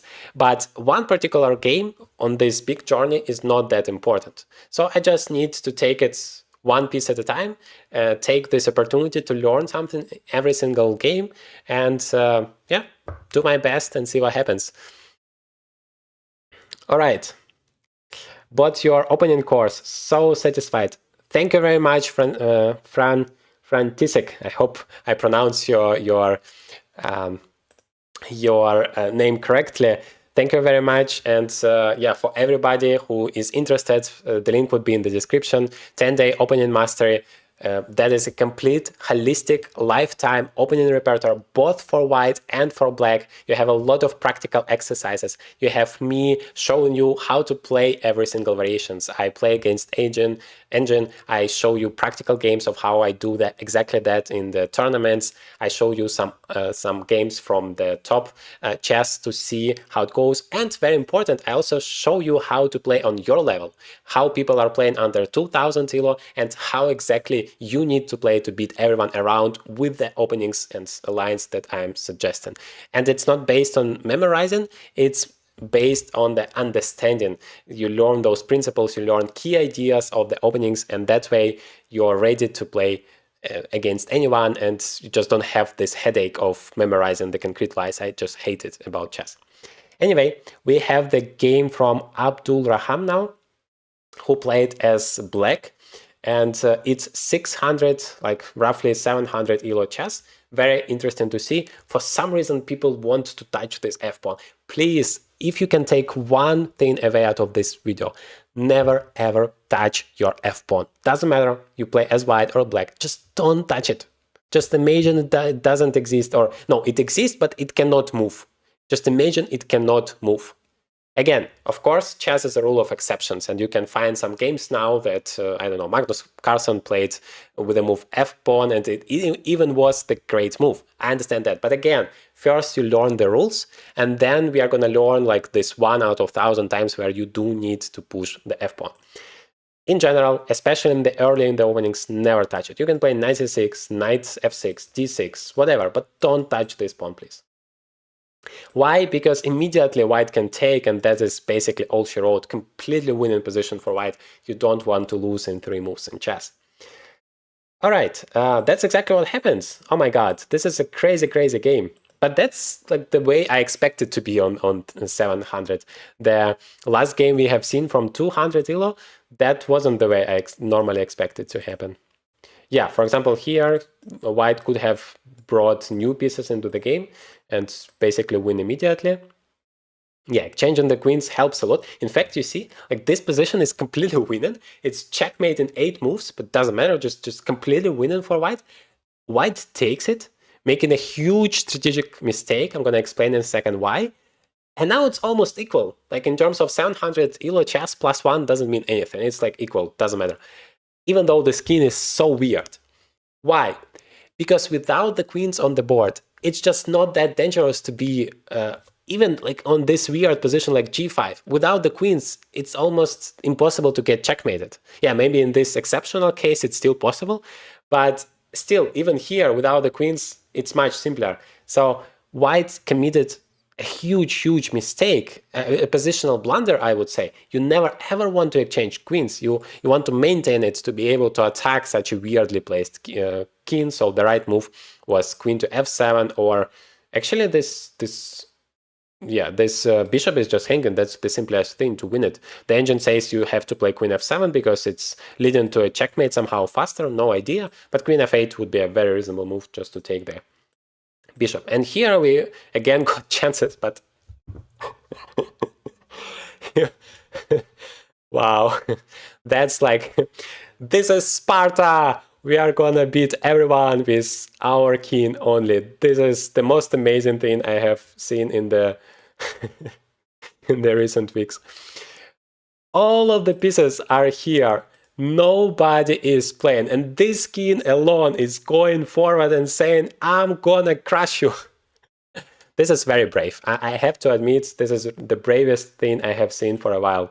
The right thing, of course, would be to jump all the way black, saying, oh my god, I'm sorry, that wasn't my way to step forward like that. I just want to get back home, lock the door, and say goodbye. I don't want to have any business with you. But instead, you are going forward. This is amazing. Of course, objectively, this is completely losing. But yeah, I admire it a lot. The problem is you don't play with your pieces. Yes, it's great that you have a very active king, but again, with just one piece, you can never make it. You have support from as many pieces as possible. In the best case scenario, you make every single move with a new piece. Knight f6. Finally, we are bringing a new piece. Finally, we are bringing another piece. That is all good. Unfortunately, we are already checkmated. It's like checkmate in 9 because our king is very bad. But of course, it's 700 elo chess, so you always have chances if you develop your pieces. One stupid move from white, and it was checkmate, and it was winning basically any reasonable move you make. But king f1 spoils all of the chances. Now it's winning for black in just one single king move. This is how chess amazing is, how difficult it sometimes is. Seems like, yeah, the situation hasn't changed, right? It's absolutely the same thing. This king is still weird. But because, and you even made this move, well done, wow. Because you have developed some stuff, now suddenly you get some chances. And the more pieces you're going to bring, the more of those chances you're going to get. Yeah, unfortunately, you immediately spoil it again. So don't get overexcited. You have developed one piece, you have developed another piece, you have even won the pawn. All great. Now, please bring more of your pieces. Every single piece you bring into the game, that's another chance for you to win the game. So please bring as many of them as possible. In the best case scenario, you always want to bring every single one of them. All right. Knight xc2, that is of course a problem, because before you make your move, you have to check whether the piece that you are making, you're moving, sorry, it can be taken. But your opponent didn't check whether he can take the piece that is moving. And that is why I don't get it. Like, knight takes a1 is a bad move. It's actually completely lost. But on 700 elo level, I would assume this move, because you made this move, you made it for a certain reason. I assumed that would be to attack the rook. And then one move later, you kind of forget about it. Well, okay, that's actually a good thing in this particular case, because that would waste time essentially, because this rook is not doing anything useful, even remotely, and your king is still in big trouble. So the engine is screaming, we need to open up and bring more pieces. The little problem with bishop d6 is that we shut down this bishop, and the bishop shuts down the rook, which slows our entire development. But at least I like that bishop d6, it's actually a very strong move. It's bringing a new piece and immediately creating a threat. And now again, we need to hide, to run as fast as long as possible with our king, but not this way, because that is allowing some discover checks, and that is a very big problem, because they can just capture our knight for free. But instead they play rook g3, which gives you another chance. Now you go to the right direction, and they even go into the pin, which is incredible. You're not gonna believe what happened. Black blundered checkmate in one move. One single move in a situation where all of a sudden it's completely winning for black. It's like -6. Okay, the evaluation doesn't matter, but this rook is pinned. The king is, it's not possible to believe, but it's actually pretty secure on h4. Like, you cannot give any threats to it. And you even, I assume you have time for that. It's not that great, but even that is not losing. Black played here bishop takes rook, and that is checkmate in one after pawn takes. This is so unfortunate, because I mean, thank you very much for sharing this game with me, because it's so exciting. I have never seen anything like that in my life. I haven't laughed like that for a while. it's absolutely amazing. It's very, very pity that it ended like that. So the right way was an amazing move, knight g4, which is a temporary sacrifice because your opponent can take it, but now you take the rook and you take it, and okay, all of that is extremely complicated for 700 elo. I don't suggest you make moves like that. But knight xe4 makes total sense. You're not sacrificing anything. At this level, I almost never want you to sacrifice pieces. I just want you to make reasonable moves. It's enough to beat everyone at your level, just believe me. And all you need to do, just you attack this rook, and then next move you can take it twice, no problems at all. But also, you're not obliged to take it immediately, because notice, it's pinned, it cannot move anywhere. So you can always take it later, and meanwhile you can use time to bring more pieces into the game. So anyway, thank you very much for this amazing game. Right.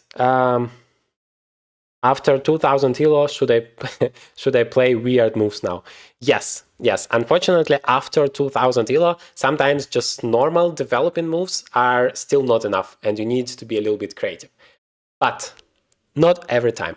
This is like an exceptional case. Then yeah, you have this strong position, but it's complicated, and maybe you need to sacrifice something which you don't do normally. But first, religiously focus on those basics. Even at a 2000 elo, still enough to beat pretty much anyone. Once you get really advanced, then yes, you need to learn some advanced tips, and I would be happy to help you. For example, if you want my help one-on-one to book some lessons, and I could teach you some advanced techniques, that would of course be very helpful. But still at 2000 elo, you need to rely on the basics to calculate your variations a little bit further, like this time, not 2 moves ahead, but maybe 3 moves ahead, or maybe up to the point where your opponent doesn't have any more active opportunities.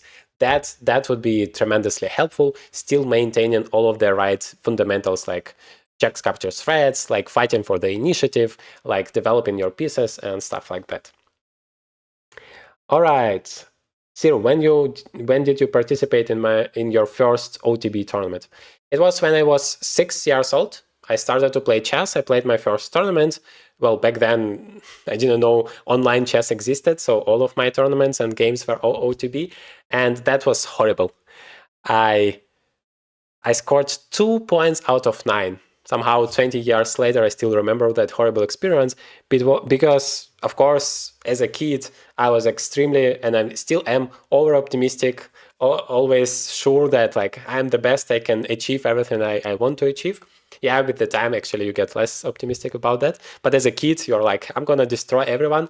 And I was just completely destroyed. Obviously, it was like I played chess for 1 month, and then I expected to beat everyone. That was stupid. And then I got destroyed. But that learned me a lot. This, like, first, maybe it's even great to horribly lose your first tournament, because afterwards you don't have those huge expectations. You just play normally. You are not scared anymore. Like you are lost everything you could have lost, and now you play normally. In fact, I played my best tournament in my entire chess career in terms of rating performance. It was my first international master norm, so definitely a really huge achievement for me. Just 1 week, a few days after I played the most horrible tournament of my entire life.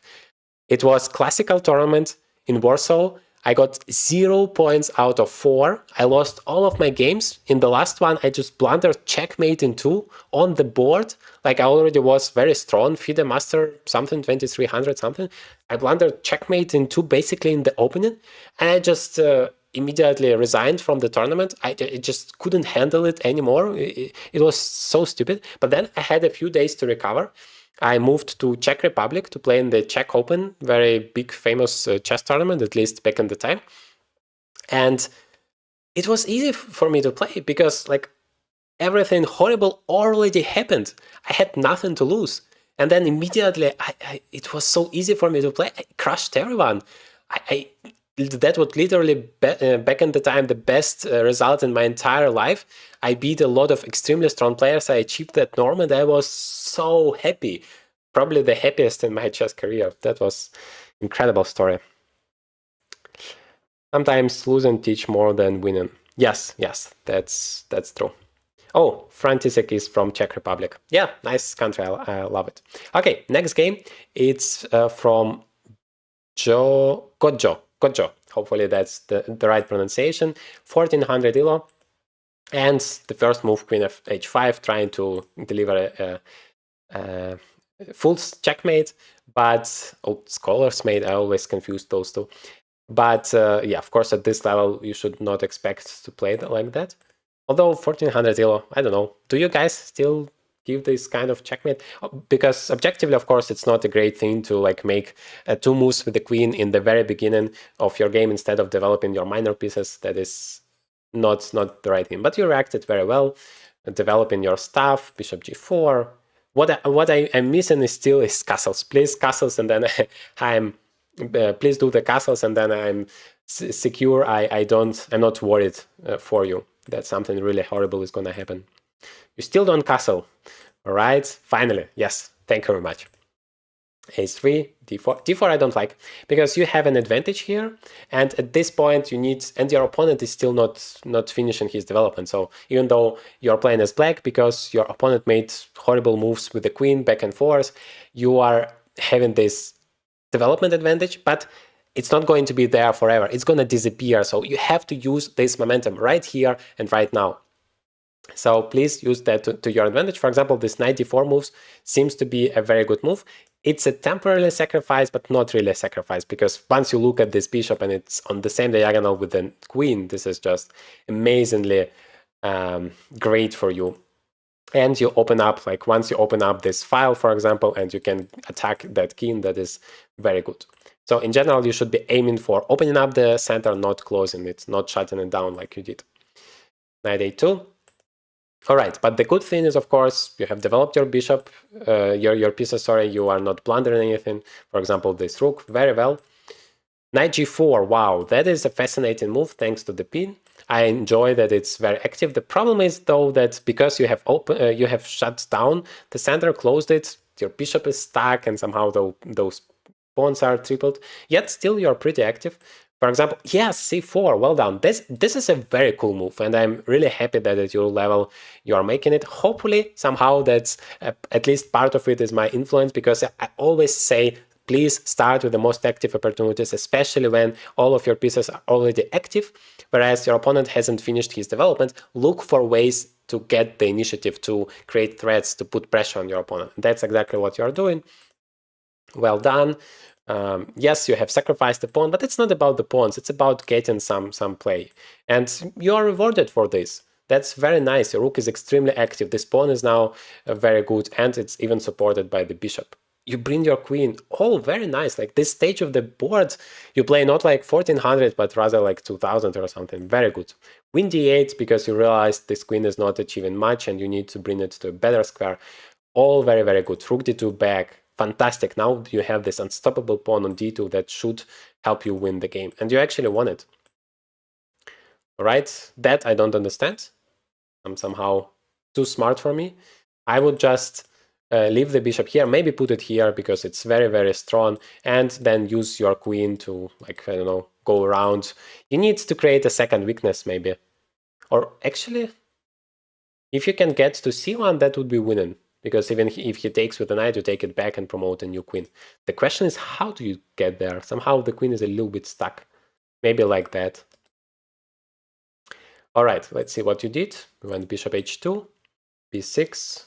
Yeah, somehow your bishop got this stage. I don't like at all, because it's like you have repeated the famous Bobby Fischer blunder when he went all the way to h2 in his famous match against Boris Spassky in the first game that he played, all the way to h2, and then that bishop got lost. You don't. I understand we all want to play like Bobby Fischer, but not not repeating that blunder. Okay, king g2 is a bad move, because actually that bishop doesn't matter as much as getting with the queen there, and that's actually what happened. And then, of course, you win the game, and hopefully you didn't have any troubles with an extra queen. Yes, yeah, in general, that is a wonderful game, really well done. That part of the board where you used all of your pieces to create initiative, sacrificed even the pawn, got through. Really, I'm admiring your play. All right, next game. My account got banned because I forgot I had a very old account. Registration abuse. 2 accounts. I grew to 2064 elo on Rapid as well. I actually never got how they recognized that you have 2 accounts. That was always a mystery for me. But yeah, that's unfortunate. I'm 15 years old Indian and unrated FIDE yet. When can I become a GM according to you if I work hard very much and travel the world for tournaments? Okay. That's a very good question. Traveling the world for tournaments is important because if you just play in India, I have never been to India, but I have heard that it's horrible there because everybody play very strong. By the way, pretty similar as to situation in my home country in Ukraine. People are playing very strong, but the ratings are very, very low. And of course, in India, it's much more extreme than in Ukraine. So it's important to go like in Europe, you have many more chances. And right now you're unrated. Well, the fact that you're unrated doesn't tell me your level. You might be unrated FIDE, but you already play like 2000 or something. That, of course, makes a huge difference. But in general, yeah, you can become a GM in like 5 years if you work really, really hard. And if you're young, you have a lot of time to dedicate, you have a lot of energy.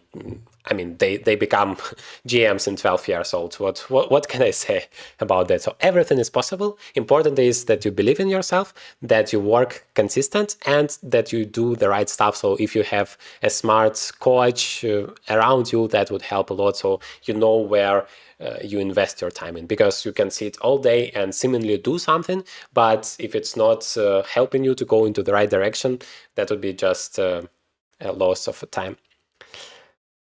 All right. How is the Grunfeld defense, and can it be played against London and Jabava London? That is a very concrete. Are you a GM? I'm not a GM. I'm an international master, which is the second best title in chess. And this entire channel is called Journey to Grandmaster because I share with you my journey. I want to help you, of course, achieve your chess goals, but I'm inspiring you by showing and demonstrating my games, my journey. Hopefully, there will be a happy end for me becoming a Grandmaster. Imagine how cool that would be for the entire channel. Yeah, in terms of the Grunfeld defense, let me quickly show you. It's an opening here after knight c3 when black plays d5. So against London, that would be pretty difficult because you can play d5, obviously, but that wouldn't be the Grunfeld defense, so it's not really connected. All right, let's go to the next game. We have 3 more games, and we are doing pretty good. I expected this stream to be around 2 hours, so very good. 1700 elo.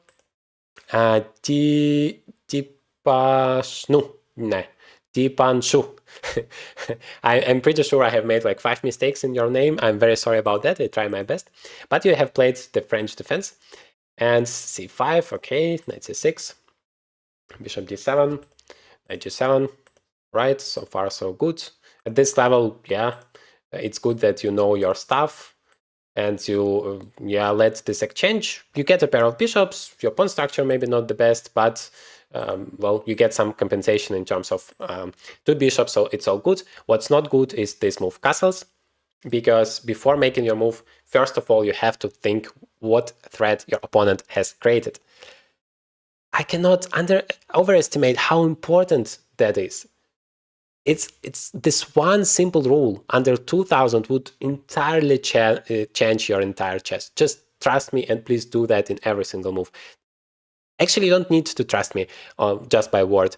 Try it in a few games and you're immediately gonna see the difference. But to be successful, you have to religiously focus on this. Like every single time your opponent makes a move, it's not gonna take you a lot of times. Just, I don't know, 10 seconds max. You take a look at his move and you're thinking, can this piece give me a check? No, the king is too far away from the knight. Can this knight take something? Yes, it can take the pawn. Is it a problem for me? Yes, because it's a very important pawn in the center of the board. I just cannot lose it like that. Remember, pawn is a soul of chess. All right, knight takes d5, rook e8. Now you're just a pawn down without any real compensation. Somehow for me, d5 is very tempting. Nah, I cannot do it for tactical reasons. Like strategically, it would be a fantastic move to have the pawns like that, not to allow you to, because if you can get to d5 with your knight, that would be a huge achievement to blockade. But your opponent actually made a very good move to stop that by pinning the knight, and now he could have just taken it. And then, thank God, d5 is the best move, so I can be happy that I have at least got one right idea today. d5 is an amazing move because now there is those, like, this is the best possible outcome of the opening. When you have two central pawns advanced, your opponent cannot take it. I don't care about this b2 pawn, don't even talk to me about that. These two pawns, like, this is scoring you the victory because this bishop is useless. This rook is also very passive. They control so many squares, and then there are like foundations to build an attack. And I'm sure that if moves like that, you will find some tactical opportunities. It's just helping you so much to achieve that. But instead, white played b3 because they worried, exactly, they worried about this pawn, but it's not that important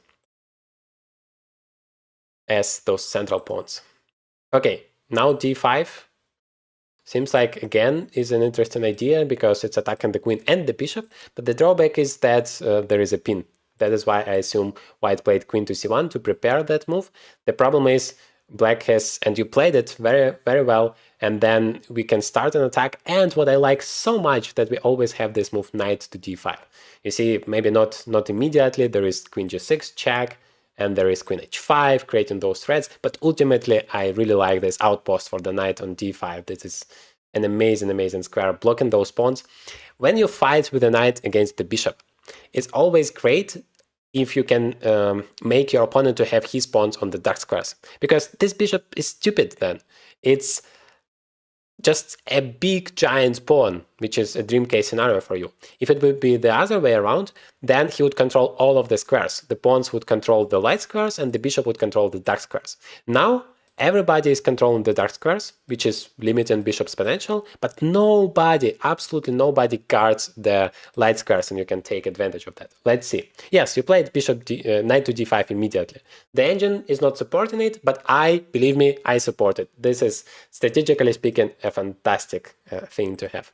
Queen c2, and again, you are rewarded for it. I'm not surprised, just basically checkmate is coming, so it was with, again, queen to g6 first, queen h5, and then maybe f4. And the problem is if you play it immediately, then this queen g6 check is not possible anymore.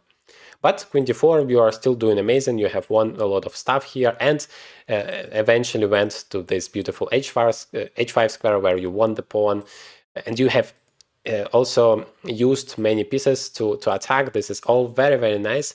Yeah, important not to blunder a checkmate, because doesn't matter how great your position is, it's never ever too small to lose your game. I have lost, you will never believe me, how many incredible games where it was checkmate in a few moves. Like, I have one story for you. It's the most embarrassing moment in my entire chess career. Like that tournament I have mentioned before, the worst tournament of my life. Okay, I have started to lose from the very beginning. Yes, it's extremely painful, but it's not that sad, just lost a few games. But when I was a child and a teenager, my dream was to become a national chess champion. I am from Ukraine, so I wanted to become a Ukrainian chess champion. And I played, you have those kids tournaments like under 10 years, under 12 years, under 14, 16, 18, and 20. And every time I really wanted to win it. Back in the time, I played pretty well, but not as great as the best guys in the respective age group. But when I got to under 18 years old, I actually got really great chances to become that Ukrainian champion. And I was so close to this goal. Like the entire tournament, it's 9 rounds, and 7 rounds I was playing on the first board. I was playing really good, and everything was great. And then round number 7, I play as white. I play so great, like the first part of the game, I just destroy my opponent completely. And I already like feel the smell of the victory. And then something absolutely amazing. Like if you give that position, even back at the time, I was like 2100 or maybe 2200 ELO. If you give me that position and you close my eyes, I would win like, I don't know, 95 games out of 100. I'm not joking. Really, that was that simple. It was checkmate in like 8 moves according to the engine, but it's like a lot of pieces on the game. Still, it's not like I had a king and the queen against the king. Complicated position, but completely winning for me. I lost that game. I cannot explain. Like, now, even now, I tell you about that, and I'm shivering because every time I remember that, that was maybe one of the only moments where I really wanted to give up and never ever play chess again in my entire life. And you have to imagine, it's even not the last round of the tournament, so I still have to play 2 more rounds. I don't know how I did it. I was 18 years old back in the time, but somehow I even got myself together and won those 2 last rounds, but it still wasn't enough. I got 7 points out of 9, and I shared second place. But the huge pain was, okay, I haven't won, but at least I was hoping for the second place in the tournament because it would give me the opportunity to participate in the World Chess Championship. And that was also my big dream. And I knew that my friend who was taking the first place, he would choose the European Chess Championship. Like, if you get to be the winner, you choose whether you want to go to European Chess Championship or the World Chess Championship. And he was choosing the European because it was in Czech Republic, and I didn't care. I just wanted to participate in the World Chess Championship, and so I needed this second place. And I shared it, and I hoped and I thought it would be like I would deserve the second place thanks to better bookles, because I played the entire tournament on the top, on the first board. But all of my opponents lost in the last round, and all of the opponents of my competitor won. So he had like 0.5 better bookles than me. And I was third, and I never got this chance to participate in the World Chess Championship. It was devastating. I don't know. That was the craziest story. Anyway, let's go on. This is a very nice game. Congratulations. We are going to come to the next one, but before, I'm going to answer a few questions. Can your personal coaching help me to be titled soon? Well, of course, if you can get a good coach who can point out in the right direction, like identify your weaknesses and say, okay, here you're doing pretty good, but this is essential to improve, and we have to focus on that. I can help you improve that. That would help you tremendously. Yes, of course, it can be me, but if you can find another very good coach, because a bad coach can actually make it worse for you, make it detrimental for you. So it should be a respectable coach, and the one who understands what is useful for you, what to do. And in that case, of course, it's gonna like fast track you towards success hugely. Okay. So I'm the Deep 18, the game that you... Yeah. I'm happy that you got your game analyzed, because you were commenting a lot and you have deserved it. How can we send you games? Well, I have created a post a week ago where I have provided you with a link where you could have submitted games. If we are going to do that again, please stay tuned to the channel updates, both in the videos. For example, yesterday I have published a video where I am roasting the game of Anna, also the one who submitted her amazing game. If you haven't seen it yet, please take a look at that game. She made 2 brilliant moves. This is one of the most amazing games I have seen. And there is a giveaway. If you leave a comment, just leave a comment and hit the like button on this newest video on the channel. And in 1 week, I'm going to randomly choose a winner and analyze, like make an entire video about the game that this person played. And if you want to like guarantee that I'm going to analyze your games, you can subscribe to my academy. It's very affordable, by the way. I have made the price as low as possible so that as many people as possible can get professional coaching at affordable price. So yeah, the link would be in the description of this stream. Please take a look at that. I would be happy to help you improve your chess. So what you recommend against London and Jabava London? Well, doesn't matter basically which opening you play as white. I always recommend the universal defense. I have an entire course based on that, 10-day opening mastery. As always, the link is in the description. It's based on this d6 move. I have made a lot of videos with it. I'm very proud of it because I have worked an entire year just on this course. It took me a lot of time, but now it has so many pure value video tutorials explaining you how to play every single variation, what kind of ideas are necessary, for example, against the London. Then it has practical exercises so that you can immediately apply your knowledge into practice, try it yourself, and it helps you to understand those ideas better, and of course to learn to remember it so that you can use it in your own games. And I also show you real-time games where I play this specific variation that we have just learned with the engine, or I show you my tournament games from this line so that you can understand how to play this specific line and how to transition into the middle games. It doesn't end the, I think that is the main advantage of this course, it doesn't end with the opening. I show you all of the ideas transition into the middle game and sometimes even into the end game, how to navigate those resulting positions, because a problem with a lot of courses is that you're learning, memorizing those first 10 moves, but afterwards you have no ideas what to do. And my course is based on the understanding those ideas and those plans, how to transition and play the middle game. Okay, enough about that. The next game is of Henok Peter. I wasn't sure what was your name, but anyway, you played here as black, and this is the Ruy Lopez. A6, okay, takes, castles, bishop d6, all good. I'm not commenting that much on the opening part because under 2000s, most of the games are decided on the calculation skills, on the middle game, strategic plans, so that's what where I'm focused. This is kind of an exception where it's acceptable to move your f-pawn just because your e5 pawn is hanging and you can protect it and your opponent cannot take advantage of it immediately. Even though knight f6 probably still is better because it's a developing move, very active move, at the same time creating a threat. All right, f6 has been played, d3, knight d2. Yeah, black is actually doing very good here. He didn't use his momentum. He could have played the move d4 instead of d3. And that is my philosophy to chess. You always want to be as active as possible. As soon as you have opportunity, when your opponent doesn't create any threats, you have already castled. His king is still in the center. Please go on, all in, and try to destroy him. Bring every single one of your pieces and try to create as many threats for him as possible. Like, you have nothing to lose. We already play chess. We are not boxers. We are not risking getting punched in our face, right? So you have nothing to lose. We are not playing on a cow, especially if you play online. Just go for it. Don't be afraid. If you lose, you lose. That's life. But you're going to learn so much in the process. But believe me, you're going to get so many more chances if you're going to play more actively.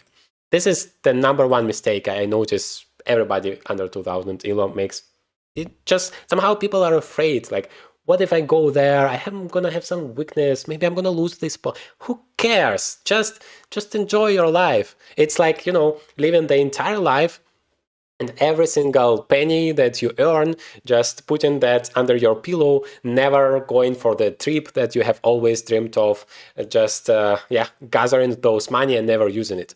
It's not an efficient way to live your life. The same way in chess, it doesn't make any sense if you're just gathering all of those pieces there, like this cocoon system where all of them gather in the same place.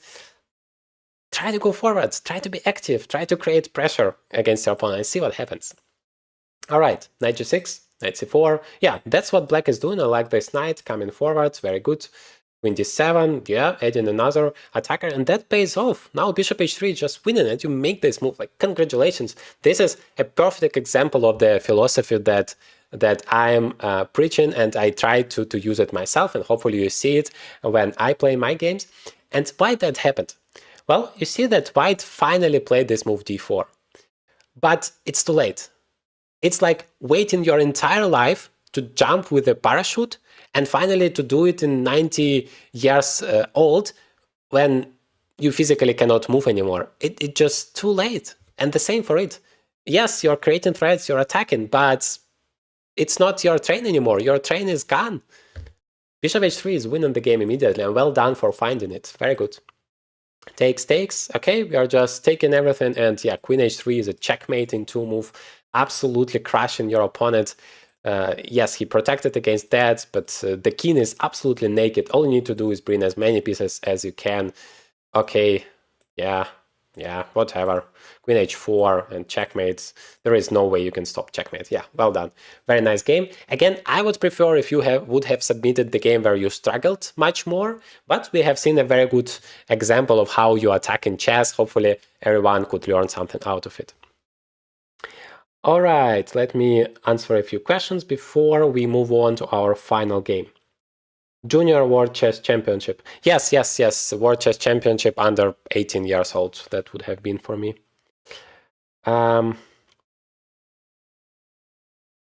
Yes, now it's unfortunately too late to send your games, but you can still send it because I'm gonna gather a database, and there is a chance that if your game is interesting, if it has some up and downs, I'm gonna make a video, roast it, and you're going to be a hero of my YouTube video.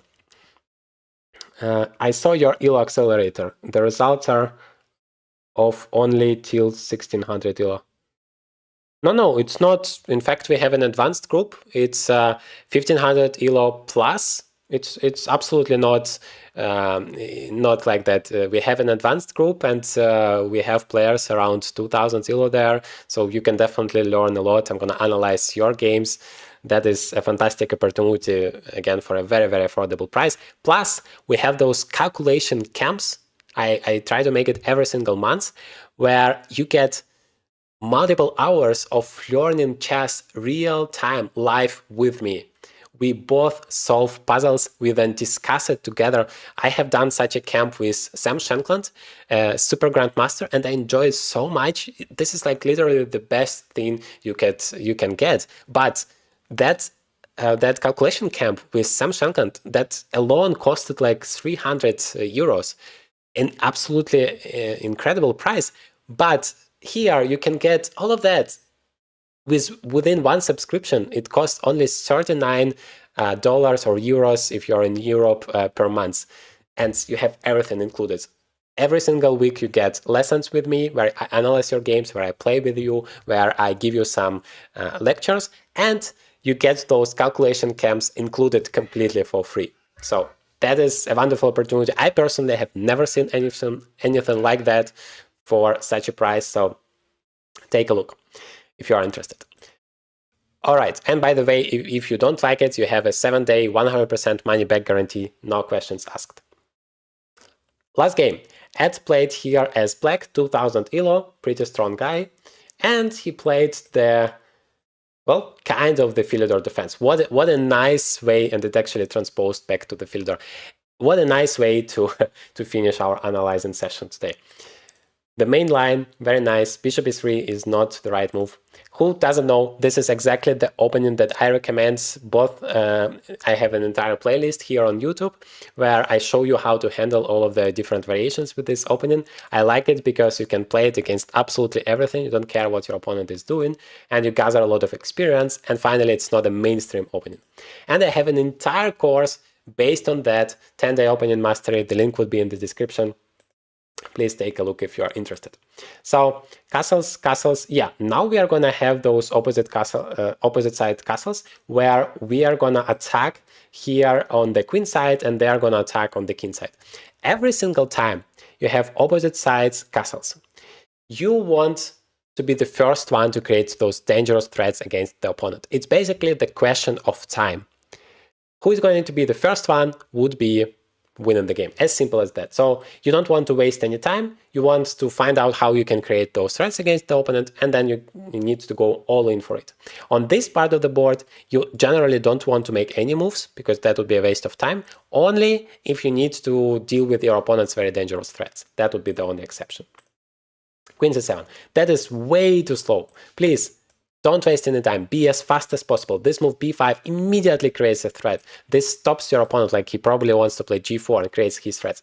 But you are the first one to create this threat. This is why I say it's so important. If you have if you would waste one tempo like you did with queen c7, he's the first one, and now you need to go back, and then you lose time, and then you give more time to your opponent to create threat, and then eventually you are going to get checkmated. But if you don't lose time, if you go immediately, then you are the first one to create threat, and now he has to go back, and now you can go forward and win. This is exactly how it works in chess. That is why you have to be as active as possible. All right, queen c7, yeah, exactly that.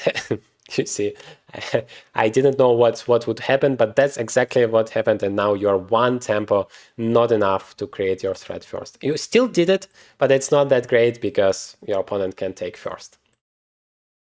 All right, bishop takes, rook g1, yes, I like it, he's attacking over here, and see, your attack still basically does not exist. Yes, you have opened up this file, but your opponent has enough resources to defend. That is how important it is to be the first one. c5, you don't want to play. You never want to close this part of the board because you want to attack here. It's the opposite. You want to open it up to get some files opened and come and destroy your opponent. So the right move would be bishop b7 because it also combines a lot of useful things for yourself. It develops a new piece. The more pieces you bring into the game, the more chances you're going to have to attack and destroy your opponent. So c5, yeah, limits your potential hugely. Bishop g5, okay, maybe not the best way to go about it. He had, for example, this idea, but he still makes those moves into the right direction. He, yes, tries to get to you. This is the right approach. I like it. Knight f6.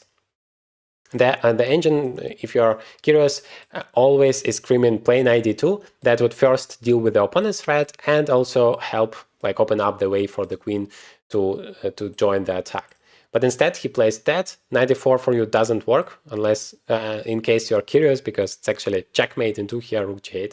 So doesn't matter how great this move that you're about to make seems to be, always and always first consider your opponent's opportunities. g6, very well to deal with that. Rook b8, yes, even though the engine is not a big fan, I like that you are finally bringing, even though it's frankly too late, but still you're trying your best, you're bringing a new piece and at the same time create a threat. You had a better opportunity to play h6. Yeah, this move helps in terms of pushing back. Remember, I told you on this part of the board, you only make moves if it helps you to deal with the attack.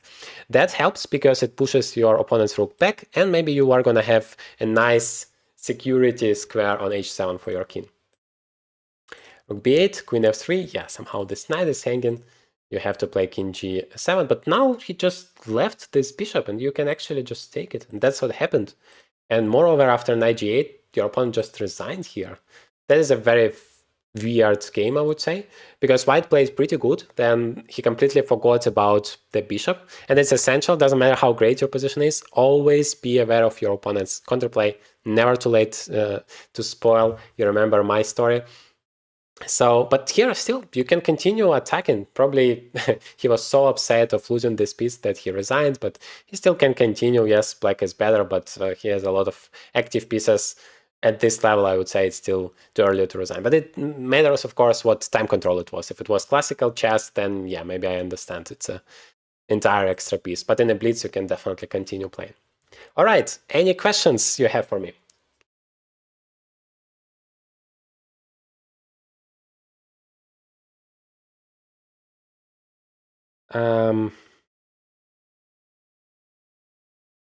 I will talk to my parents. Yeah, please, every time you're welcome. Can we play a game?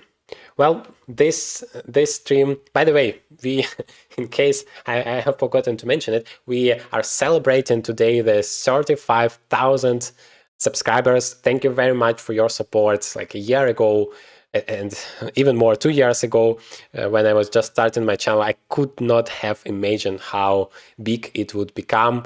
Of course, I still have my dreams going forward. I hope it's only the beginning, but I am so happy and I appreciate it so much, your support. Unfortunately, most of the people still watch without subscribing.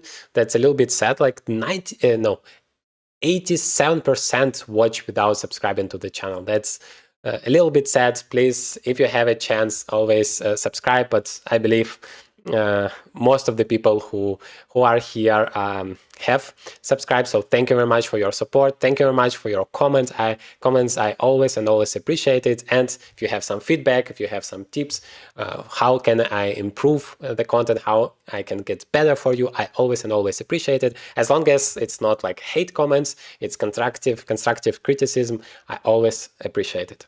Yeah, I'm very sorry, Kafka and many others who didn't get their game analyzed. I have got 63 games submitted this time, and of course there was no way for me to analyze all of them. That would take me an entire night, and I would be it wouldn't be even very useful for you, because I would be so tired that my brain would stop functioning. So, but I tried to make it fair for everyone. So I used a randomizer and randomly chosen 15 games that we have analyzed, and I hope it was very useful for you guys. I think most of those mistakes, they are very typical, and even if your particular game this time wasn't analyzed, you still learned a lot from those mistakes, and hopefully you're not going to repeat it. Let me know in the comments, please, how you find this stream, whether you liked it, whether you have learned something new. What are your impressions with it? It is 36. Yes, I mean, I always try to get those celebration streams on the round numbers, like 30,000, 35,000, and hopefully soon enough we will have 40,000. And maybe if you like this way of stream, we are gonna analyze more of your games, or maybe we are gonna play. You also love to play with me a lot. I'm happy to do that, and we are gonna have a tournament. But yeah, I appreciate it so much. I'm a Tekken player, but I have the complete manual of positional chess book. Will it help me? Yes, of course. If you dream of becoming a grandmaster, you need to consistently grow all different aspects of your chess, and doesn't matter, like everything is. You have to be strong both in attack and positional and calculation and opening if you want to become a grandmaster. You have to be a holistic chess player.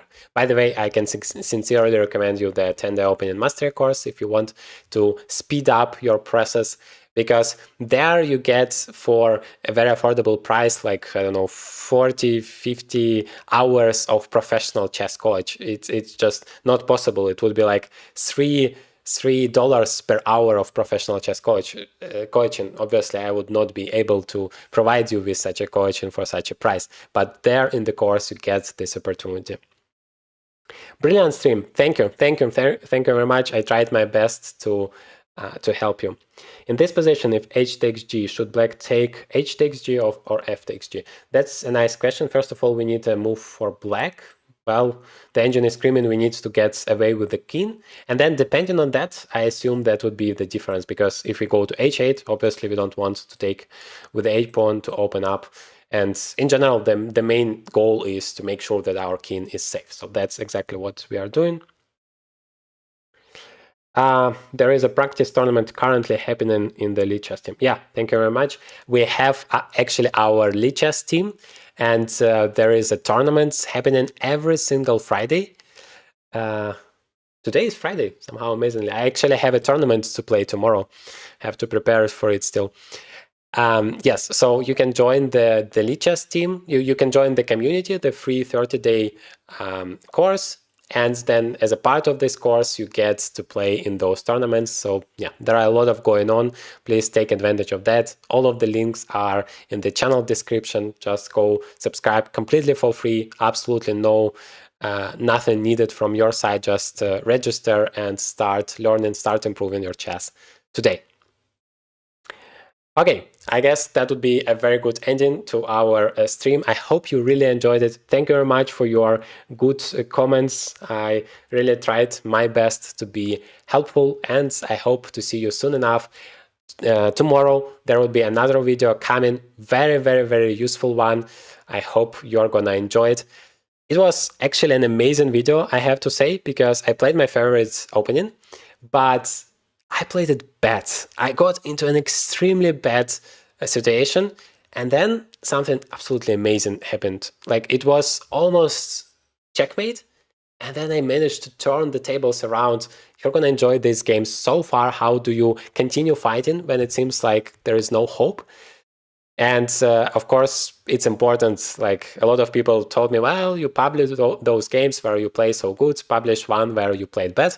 Well, here you have it. I have made quite a lot of mistakes, but you can learn so much from it. And that's the main purpose. And not for me to make all of the right moves, but for you to see me playing real games, making real mistakes, and taking lessons from it. Thank you very much for being with me today. Hope to see you soon. Take care, and it's time to improve your chess. All of the useful links, as always, are in the description. Please take a look at those, and hope to see you in the course, in the academy, and